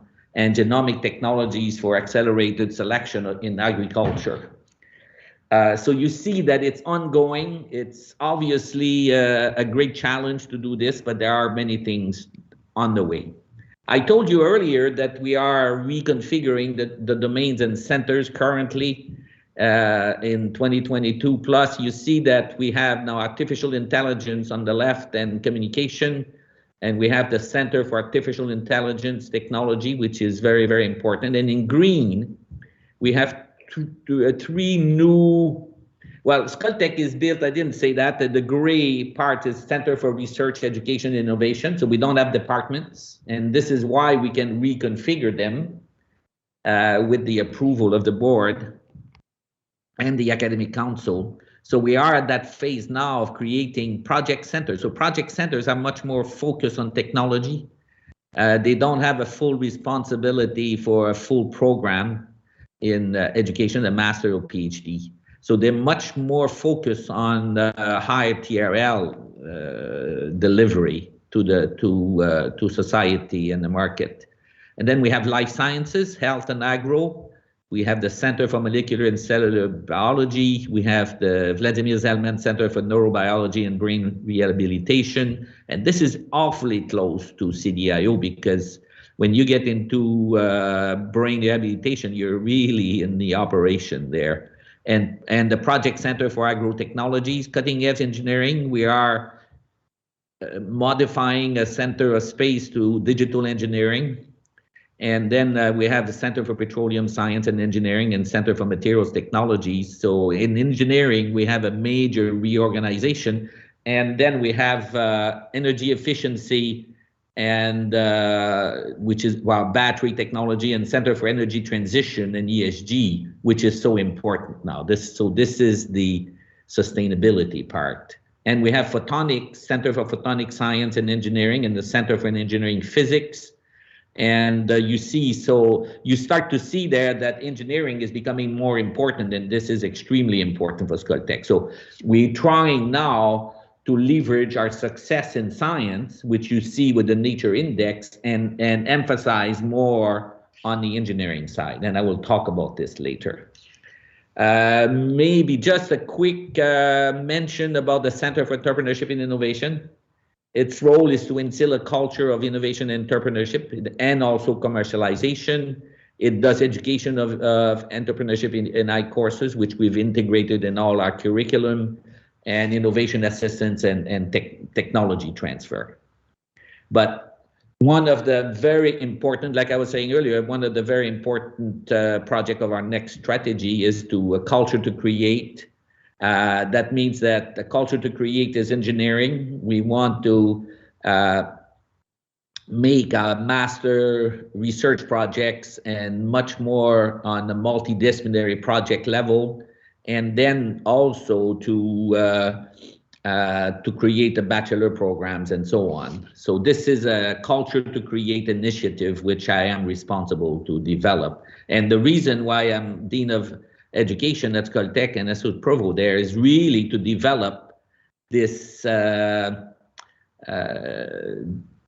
this engineering culture much more at Skulltech. I took a slide from Ed Crawley's keynote at the European Region meeting in January 2018 at Skulltech, when he was describing the NEAT project of MIT. And I think that this is a fundamental transformation that needs to be done, where here it describes the way the projects are integrated with subjects and how they're, the word that he used was to thread the multidisciplinary project within the programs, not to develop a new program, but to thread them, meaning integrate them into existing programs and combine students from different programs. Well, some people call that challenge-based education, but I think that this is a much richer, and I think that this is the important next wave in education research. How do we get our students to be able to tackle more important projects and more projects which are more important for society? Now, I think that what we've discovered at Skulltech in the last 10 years is that, you know, we are, I showed you already that number 4, leading the innovation process, but there are 2 parts on this. There is a part which is 4.1 and 4.5, which are really making sense of global, societal, environmental, and business context, which is the business side, which is what E&I does, Entrepreneurship and Innovation. You know, it's about making sure you know the market, the society, and the needs. And 4.5, which is delivering on the vision, entrepreneurship, and enterprise. But the second part is 4.2, 3, and 4, which is much more technical. Number 1 is inventing new technologies to research, and this is not, and I've put on the right there the TRL scale, because essentially in universities we do 1, 2, and 3, and sometimes we're able to go to 4. But if we want to be successful into this, it's not only inventing technologies, but integrating them in products and systems.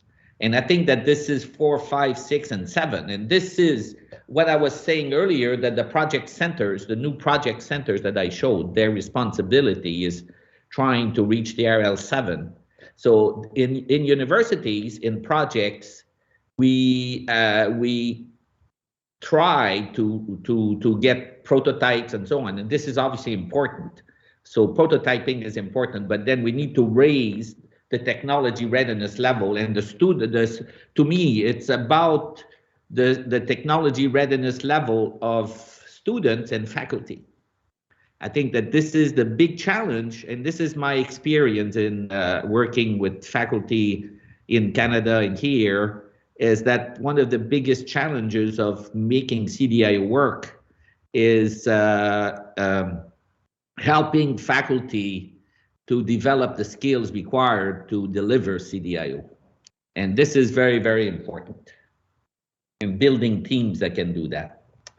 Well, the way I see, when I choose a title of what's next for CDIO, how can CDIO go further, I had in mind, you know, complexity and system of systems. I think that this is really important, and I was looking, I'm involved in the syllabus 3.0 will be presented at the next CDIO conference next summer.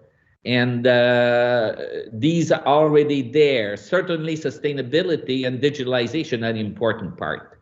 But if you look at what we learned from the COVID pandemic time, I think that we are in a world of complexity, and for me, it's system of systems, which we'll talk about it later. It's a transformation of engineering education that's coming. And I think that number 4 is educating leaders. We are talking about this, but I think that I think this is one of my greatest wish in as a graduate program is that we educate PhD student, master and PhD student on very focused research area. We don't make them leaders. We're making them, we're kind of cloning faculty and not thinking too much about their future in society. And I think that these are a group of people which are really able to become leaders in our society, but we need to give them the skills to do this. So this is a challenge for the future. And at the engineering level too, I think it's all level. So to reflect on this challenges, complexity and system of system particularly, I've been reflecting over the last 6 months the Kinefin framework. My apologies for interrupting your speech, Professor Clément. Yep. Kindly note that you still have around 2 minutes to conclude your speech to allow for questions, please. Oh, okay. All right. So yeah, I'm almost done. This okay. is it. All right. Thank you. I will take 1 minute. So the Kinefin framework is a thing that goes from the pandemic. We learned that we go from chaos to complex. And then I think the future engineering education is to go where in engineering we're very strong on complicated and we need to move to complex. I think the world is getting into this sense, and what is CDIO doing? And I think we need to reflect more on educating future leaders. That's it. Thank you very much. I'm ready to answer questions. Are there any questions, maybe? Thank you for your valuable speech. The floor is now open for questions. I remind you, dearest attendees, to use the hand raise feature to express your intention to ask your questions. And you will then be given the permission to use your microphone and camera.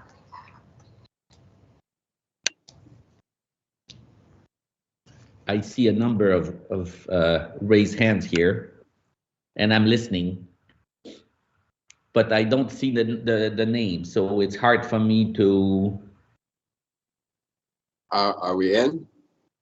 Yes, I'm listening. Good. I'm intrigued by your Center for Hydrocarbon Recovery. Yes. Now, I presume you're talking about recovery, physical recovery of hydrocarbons from underground, and also recovery of petrochemicals like plastics, but not as hydrocarbon fuels, because once you burn hydrocarbon fuels, I don't see how you can recover any of that. Could you expand on that center? This center is really on the ground recovery. It's not about, we have some projects on a few on plastic recovery, but it is really the choice. You see, Skulltech was built on focus themes and not on overall to cover everything. So it is really focused on underground recovery of difficult to extract resources. Not petrochemicals, then, not the downstream. That's right. Not the downstream. Yes. Okay, thank you. Thank you, Dr. Osama, for your questions. Mr. Abdul Mazid, the floor is now yours to ask your questions.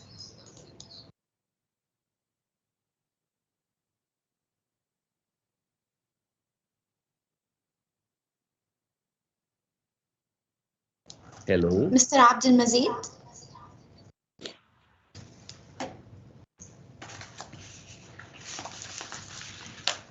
Okay, can you hear me now? Yes, we can. I can. Yeah. So, hi, Professor. Yeah, that's good. This wonderful philosophy and wonderful presentation, and you developed a Skulltech in the Moscow.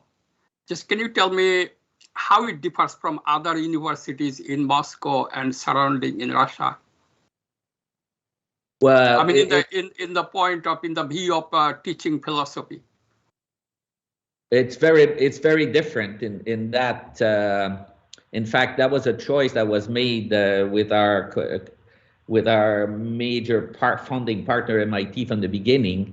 It was to start from scratch, and the reason is that if you look at what we did, the CDIO curriculum and the adapted, no other university in Russia is using this type of approach. They're working to improve on this, but there are some very different approaches there that we are definitely using and implementing that are very different.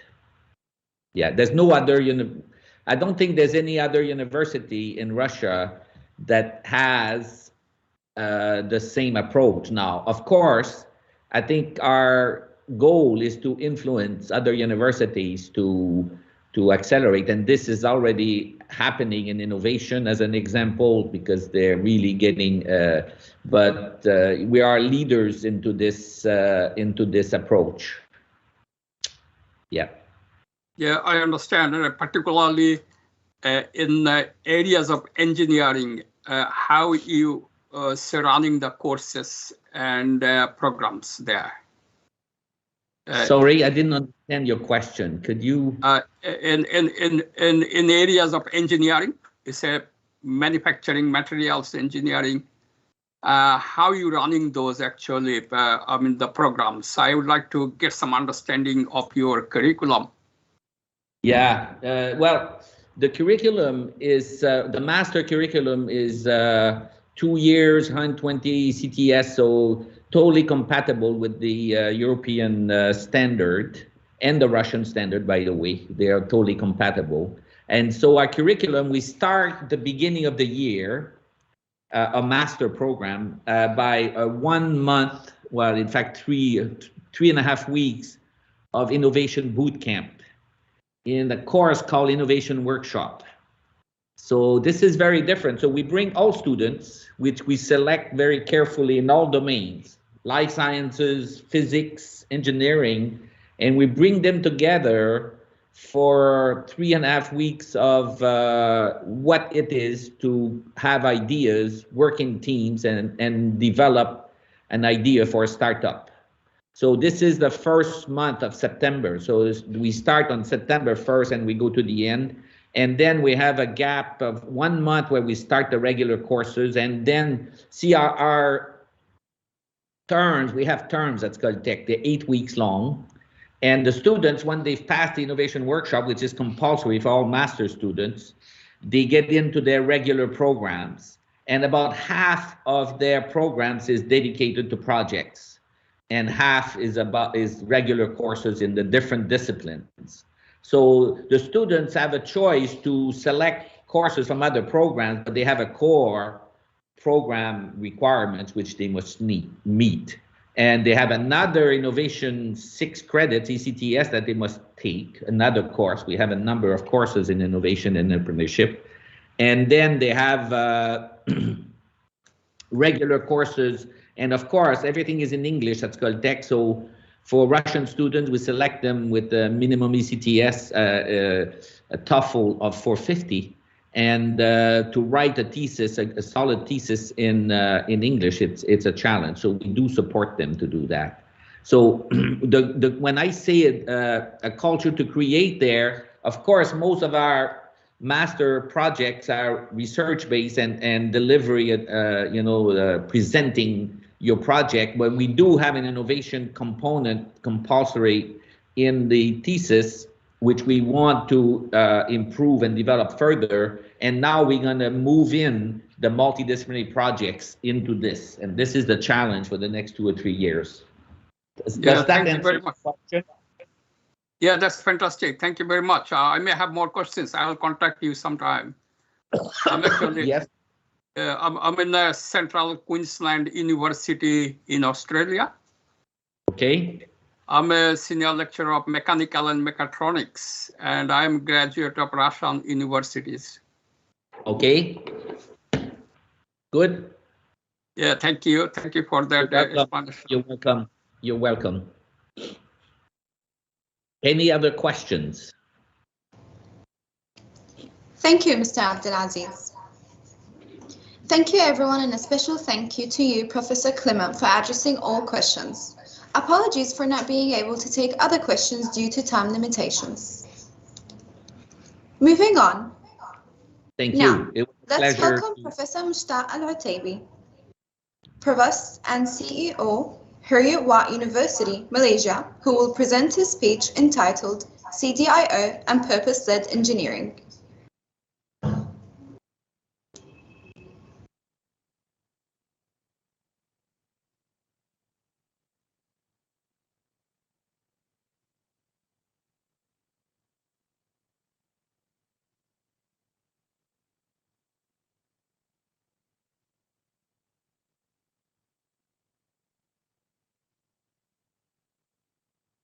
Thank you very much. Good morning and good afternoon. I'll attempt to share my slides in a minute.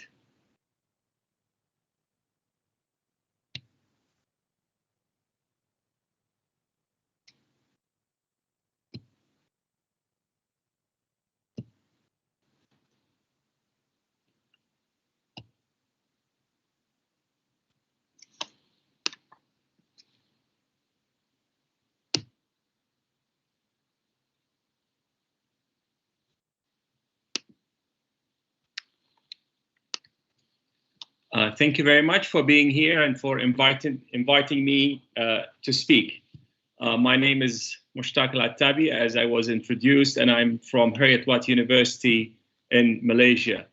And if you are intrigued by the university, I just wanted to say a few words about our university. This is the picture of our campus in Malaysia, the building in which I am actually speaking right now.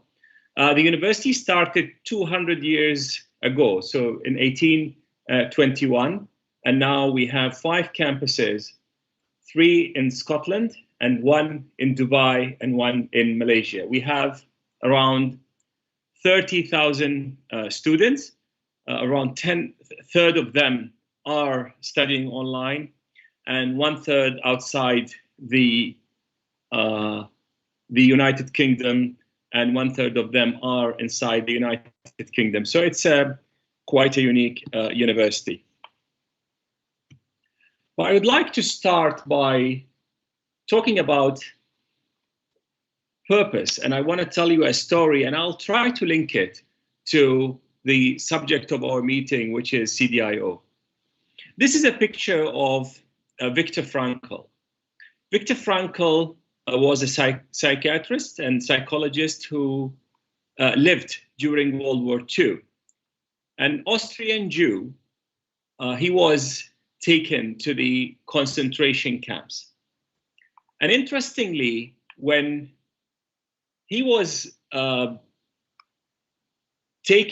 imprisoned and taken to the concentration camps, he was doing or finalizing his PhD.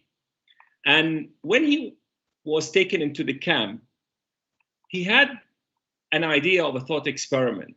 And the idea was he wanted to make sort of an assumption. Who is going to live and who is going to die? And his initial thought was those who are healthy and young will most likely live, while those who are old and frail and not that healthy will potentially not survive the challenging situation, to say the least, in these concentration camps. And boy, was he wrong. He actually realized that there are people who are old and frail and unhealthy who were able to withstand all the pressures that were put on them, while there are some younger, healthier people who did not survive the concentration camp. And he came up with this idea because he was comparing those who are able to stay healthy and survive. He came up with the idea that people who have a clear sense of purpose and clear sense of meaning are able to survive almost any condition that's thrown at them. He himself survived, and he started a new branch of psychology or psychiatry that's called Logotherapy, which is basically therapy using the sense of meaning. And this is extremely important because we are living now in a highly challenging world, a world in which our students are struggling with very complex, highly uncertain future. They are struggling with the challenges of mental health, and at the same time, they are struggling to have a clear sense of purpose. So it's very important for us to work with our students so that they are able to anchor themselves with a clear sense of purpose. So how is this connected to CDIO? We say that engineers, maybe graduates in general, they add value through conceiving, designing, implementing, and operating processes and systems that add value. But the challenges that we are facing now are tremendous, whether it comes from the health challenges that we all face or the sustainability and climate change challenges that we all face. These challenges are big. They require a new way of thinking. They require unprecedented levels of collaborations and trust between often competing, if not outright warring parties.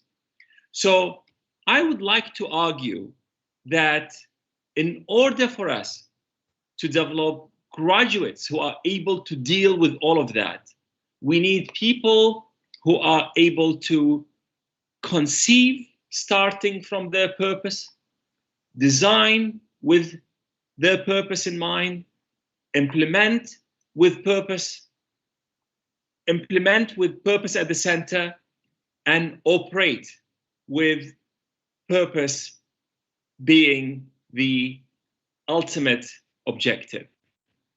So I would like to argue, and I'll make the case for this, I would like to argue that purpose and helping people articulate their sense of purpose is extremely important for their success in their studies and in their life in general. Now, if you are like me, who is very interested in the future of human jobs, you will read reports like these from McKinsey and company. They are talking about the future of our jobs being disrupted, to say the least, by the technologies that we are creating. So the questions that we are having are, what is the implication? What is the impact of the job loss and the job displacement and the job change on our graduates in general, and maybe in this case, engineering graduates? And there are two schools of thought. One would say, you don't have to worry. In any disruption, in any revolution, like the first industrial revolution or the fourth industrial revolution that we are having now, many jobs will be lost, but more and better jobs are going to be created because the human ingenuity is limitless. So just don't worry, just be prepared to change your jobs because better jobs will be there. While there is another school of thought that says this time is different. And when General Motors went bankrupt, they used to employ hundreds of thousands of people. But when you look at Google or Facebook, they are in market capitalization, they are much larger than General Motors, but the number of people they employ are lower. So the new jobs might be better and might be paying at a high rate, but they are lower in number. So the first thing that I would like to establish with you today is to provide you with a framework to decide whether you are on the camp 1 or the camp 2, whether we are going to have issues and challenges with the fourth industrial revolution or not. So the way I would like to frame this is, I believe, and I hope you agree with me, that we as human beings, we bring to any endeavor that we have, anything that we do, 3 types of capabilities. I call them the 3 labors. We bring our physical labor, our cognitive labor, our emotional labor. These also appear at different levels. So the physical labor could be as simple as manual work. You give me a broomstick and ask me to clean the floor, to doing some precision work like tuning a piano, or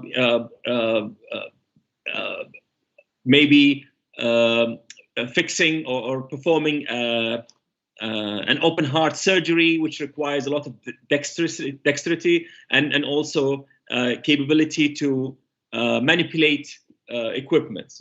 The cognitive labor is our ability to think, and it starts with its basic level, which is memory, moves to analysis, then critical thinking and creativity. And the emotional labor has things like our ability to have awareness, self-awareness, and social awareness, and also empathy, building relationships, building trust, and also ethics. Now, since the dawn of civilization, we have been on a journey trying to replace ourselves with either some form of energy or some tool or animal powers or something like that. So since the invention of the wheel, 3,500 BC, we have been chipping at our physical labor. So we are finding tools, we are finding animals to do the difficult physical labor for us, because we actually don't like to do heavy things. So the shaded area in the graph are areas that we have been able to replace ourselves with some other form of technology to do the physical labor.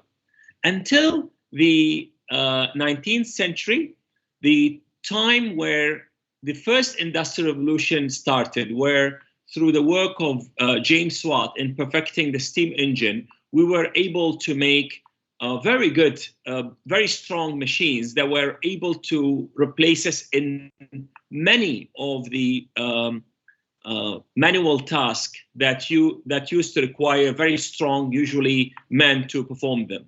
The watershed moment is in 1870, where a very strong man, his name was John Henry, and he used to work in digging mines. And whenever there is a new machine, a new digging machine is made, they compare it against John Henry. And John Henry used to always win. So people thought, you know, these machines will never be able to navigate the difficult terrain that a human being can do.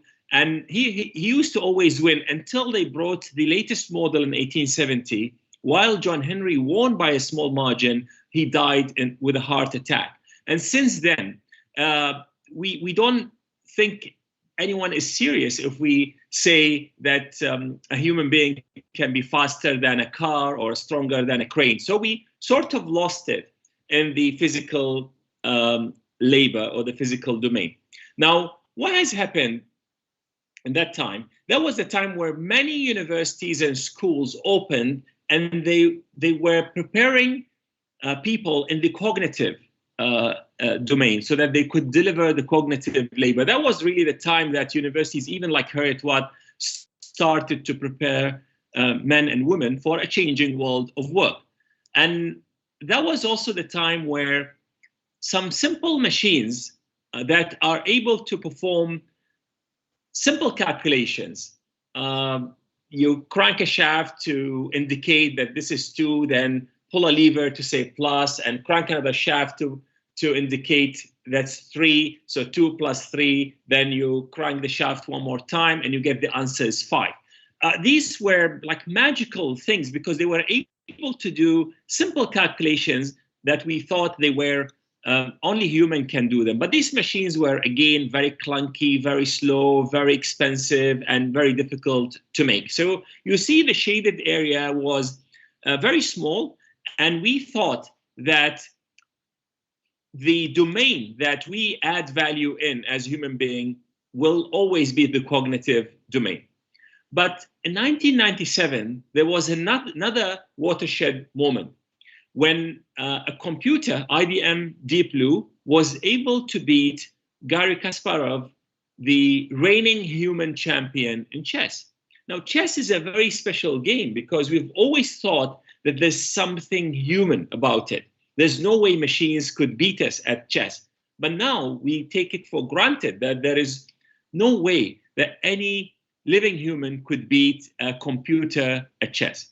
So once again, our machines are more able than us to perform things related to memory and analysis, for example. So if you look at the items that are left to the right side of this diagram, you will see that apart from precision work, it's actually very difficult for someone to get a very good job, a human job that is both satisfying and very well paid, unless they have, you know, the ability to do something that's very specific or art related. In the cognitive domain, apart from creativity and to a certain extent critical thinking, memory and analysis, we basically have lost it. The machine will do it better than us. Now, look at the green bit, the emotional labor.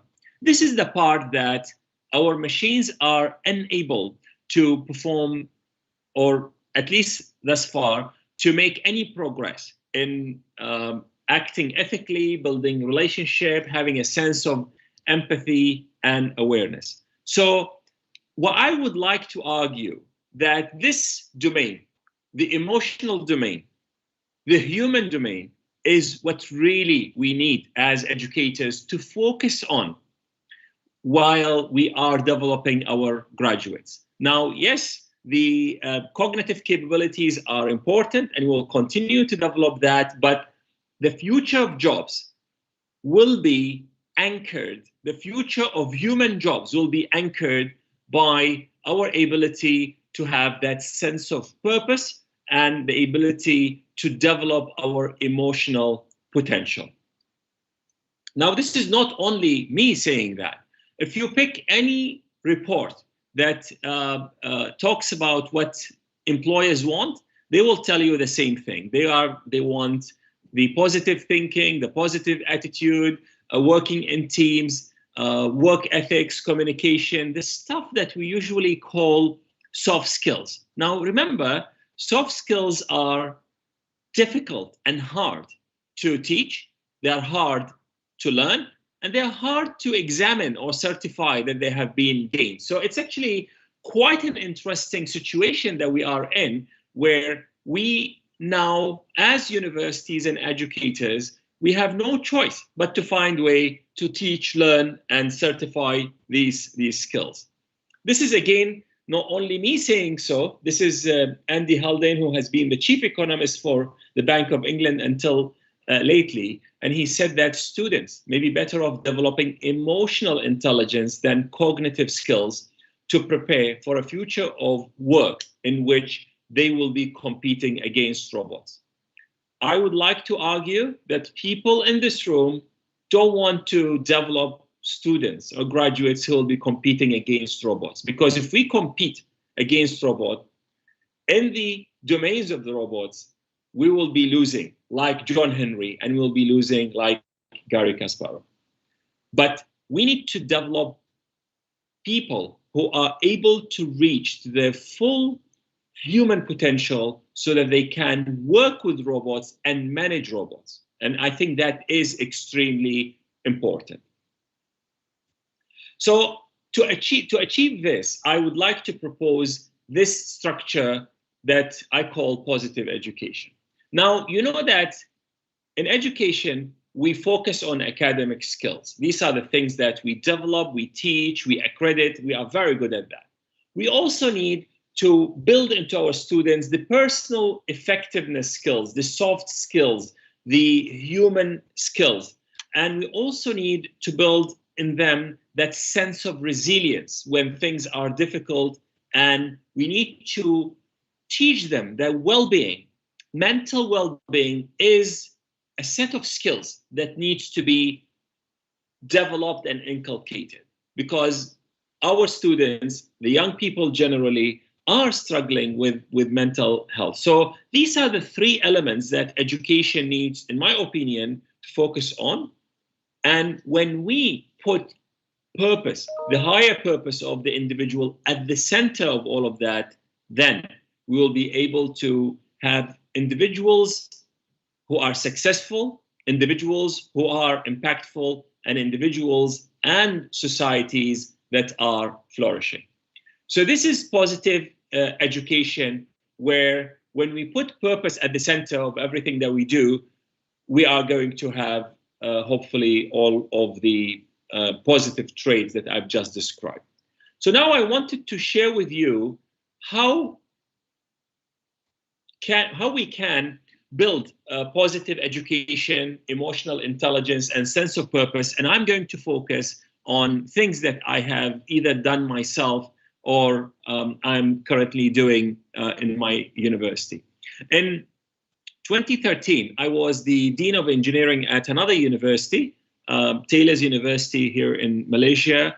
This university was the first university in the country to be a collaborator with the CDIO initiative. And we decided that we are going to teach emotional intelligence in a massive open online course. We ended up having 6,000 participants along our 80 or 100 engineering students. We had 6,000 participants from 150 different countries. It was really an eye-opener, because there was all these people from all over the world learning about emotional intelligence from an engineer like me. And I realized that this is really something that the world needs. And the basis of the massive open online course was very simple. Using the Daniel Goleman emotional intelligence model, we said emotional intelligence can be taught. And this is actually a reality, because while IQ is largely fixed, you can't easily and meaningfully increase one's IQ. The EQ, the emotional quotient, is something that could be worked on and could be developed. So this is an amazing, actually, opportunity, because it means that EQ, which research says plays a bigger role in our success in life and in our jobs, is the bit that we could, through training, we could improve on. Now, this is a matrix that is so simple that even an engineer like myself could understand. So if you look at the vertical line, you have either self or social relational things, and the two horizontal lines, you have the lower level of awareness and the higher level of regulation. So emotional intelligence has 4 components. It's about self-awareness, it's about social awareness, it's about self-management, it's about relationship management. Now, there are 18 traits within this matrix, and all of them can be developed. The massive open online course on open learning is still available until today, and you could just go and join it and learn from the 2013 version of myself.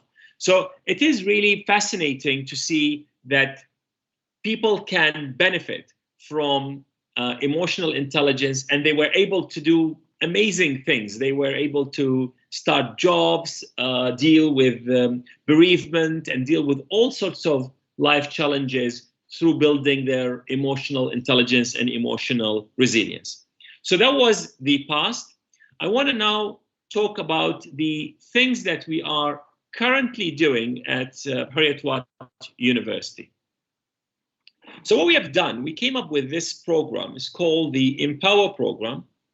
And the Empower Program, as you could see vertically, has 6 domains. global citizenship, leadership and impact, emotional intelligence, people skills, entrepreneurship, create innovation and creativity, critical thinking and decision making, and also employability and industrial relevance. But the key thing of this program is that it has 4 levels. The first level is compulsory to all of our students who are doing year 1.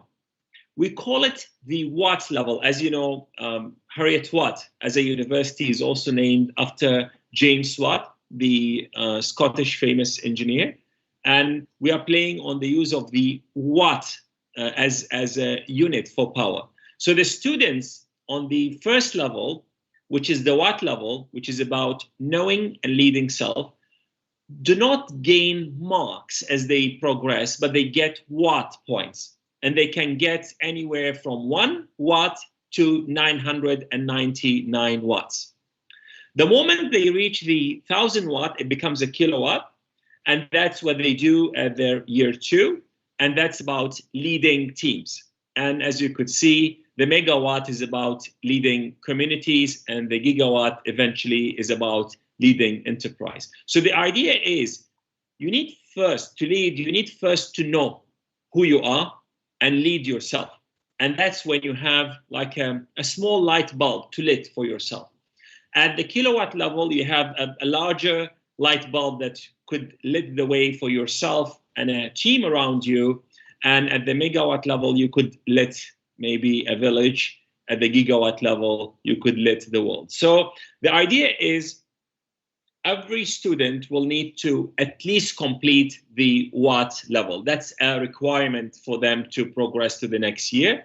And for the kilowatt, megawatt, gigawatt are where we encourage our students to actually do their, we encourage them to progress to the kilowatt and beyond.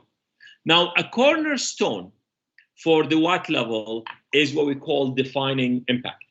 So every one of our students is required to write what we call an impact statement, but I'm going to talk about that later. We also teach our students to connect with their families, to connect with their communities. And one of the things that we do is we teach them how to say thank you. So I'm going to show you a video of our students actually saying thank you to their parents. And this gratitude session is engineered in a way that the students need to say it in a structured way. So first of all, they need to say thank you specifically for what? Secondly, they need to say, how did that thing that they are thanking their parents for help them? Third thing, they need to acknowledge the sacrifice that the parents have made. And fourthly, they need to acknowledge the character strength they exhibited. Now, this is actually a very powerful, very structured, very powerful way to say thank you. And I would like to encourage you, while you are watching the video, to think of someone you would like to thank today in that powerful way. And either pick up the phone and call them, or send them a phone message or WhatsApp message to thank someone who has made a difference in your life. So enjoy the video.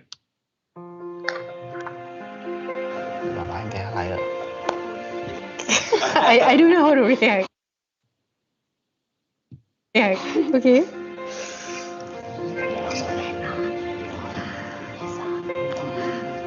Hi, Ma.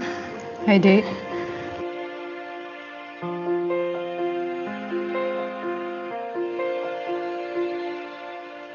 You always wanted to tell her, but very hard. I'm about to read something to you, and here it goes. A love letter.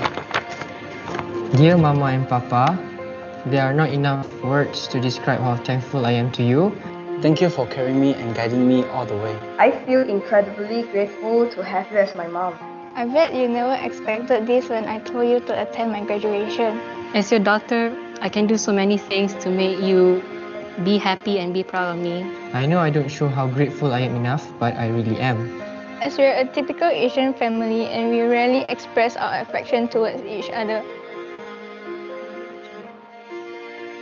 From the time I couldn't speak properly at a young age and being a very shy little girl to being someone who is confident and very determined to achieve anything.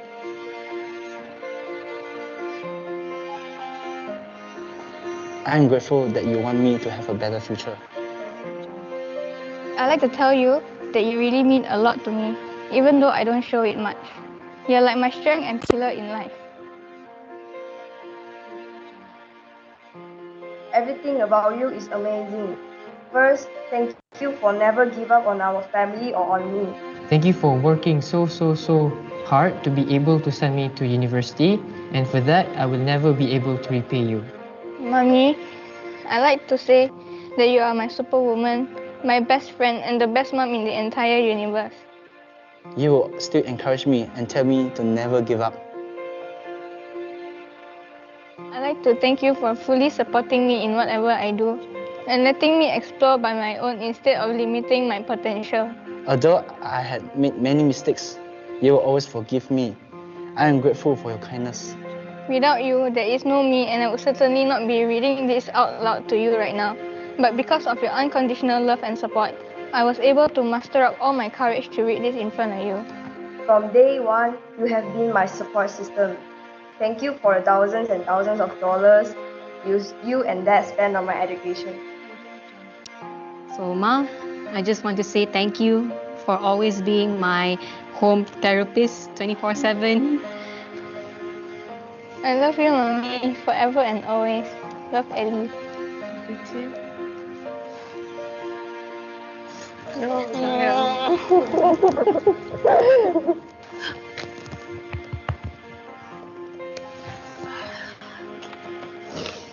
Oh, that's not touching.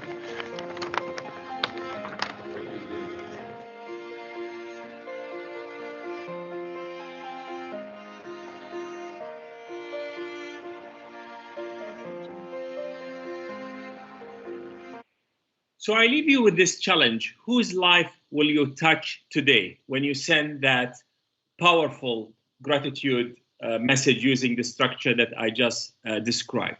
Now, besides this, we also spend the first 4 weeks of the journey of an undergraduate students with us working on their impact statement.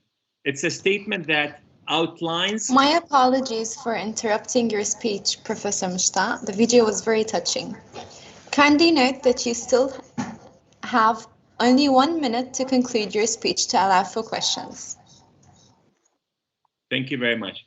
So I'll stop here then. I just wanted to say that the impact statement is a statement where the students articulate their purpose and how they want to and how they plan to transform it into impact on the world. And maybe I would like to share my impact statement with you. I am a storyteller, and my purpose is to inspire others to tell more empowering stories about themselves and about the world in which we live. Thank you very much.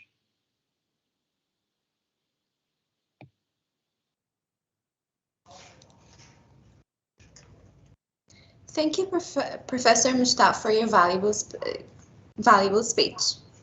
The floor is now open for questions. I remind you, dearest attendees, to use the hand raise feature to express your intention to ask your questions, and you will then be given the permission to use your microphone and camera.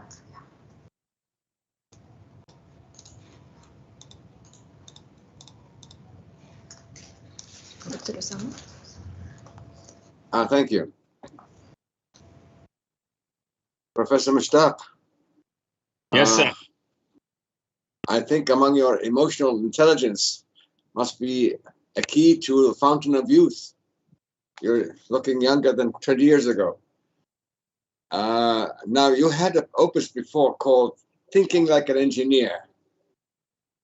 Yes.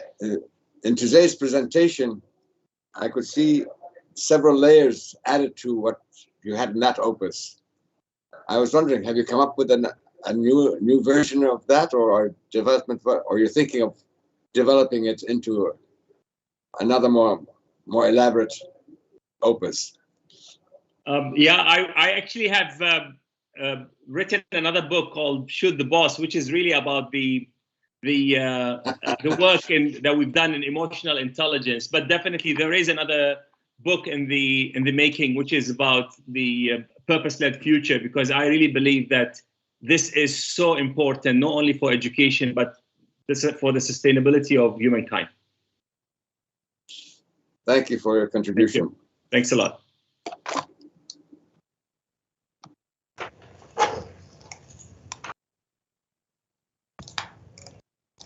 Dr. Bhaskar, the floor is now yours to ask the question. Good afternoon, Professor. Hello, sir. Are you hearing your voice? Yes, hearing you loud and clear. Go ahead. Yeah, thank you, sir. So this is a wonderful scenario given by this. It is very much useful for us. And we are following the CDIO for the past few years. And one more thing, in the pandemic period, all students have done based on the project they are doing different kinds of, based on the engineering they are doing different kinds of project. And the waste materials, whatever they are utilized in the home itself, they are doing the different kinds of projects like energy based or power production, some kind of energy they are doing it, different projects they are doing it. I want to know what is the methodology you are following for the slow learners. Suppose, for example, one or two students are they are doing lack of doing some projects, something. So what kind of advice you are giving for to improve the strategy? Well, I'm not sure that the people who at least meet the entry qualification and get into, let's say, an engineering degree, I could characterize them as slow learners, but maybe they learn differently. And I think in the work we do on the impact statement, if you've noticed, it starts with an I am statement.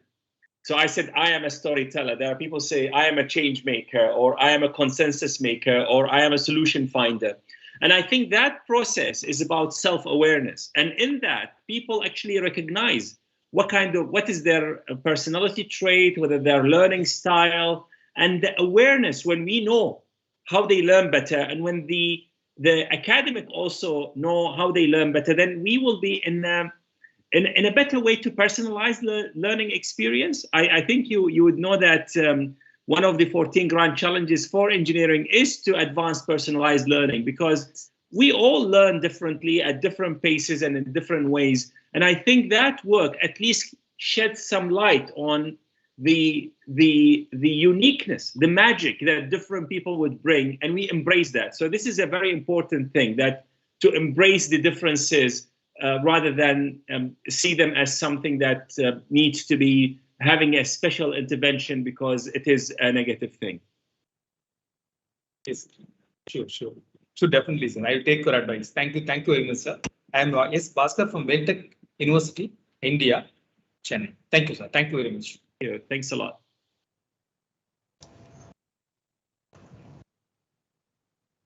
Thank you, everyone, and a special thank you to you, Professor Mushtaq, for addressing all questions. Thank you very much. You're welcome.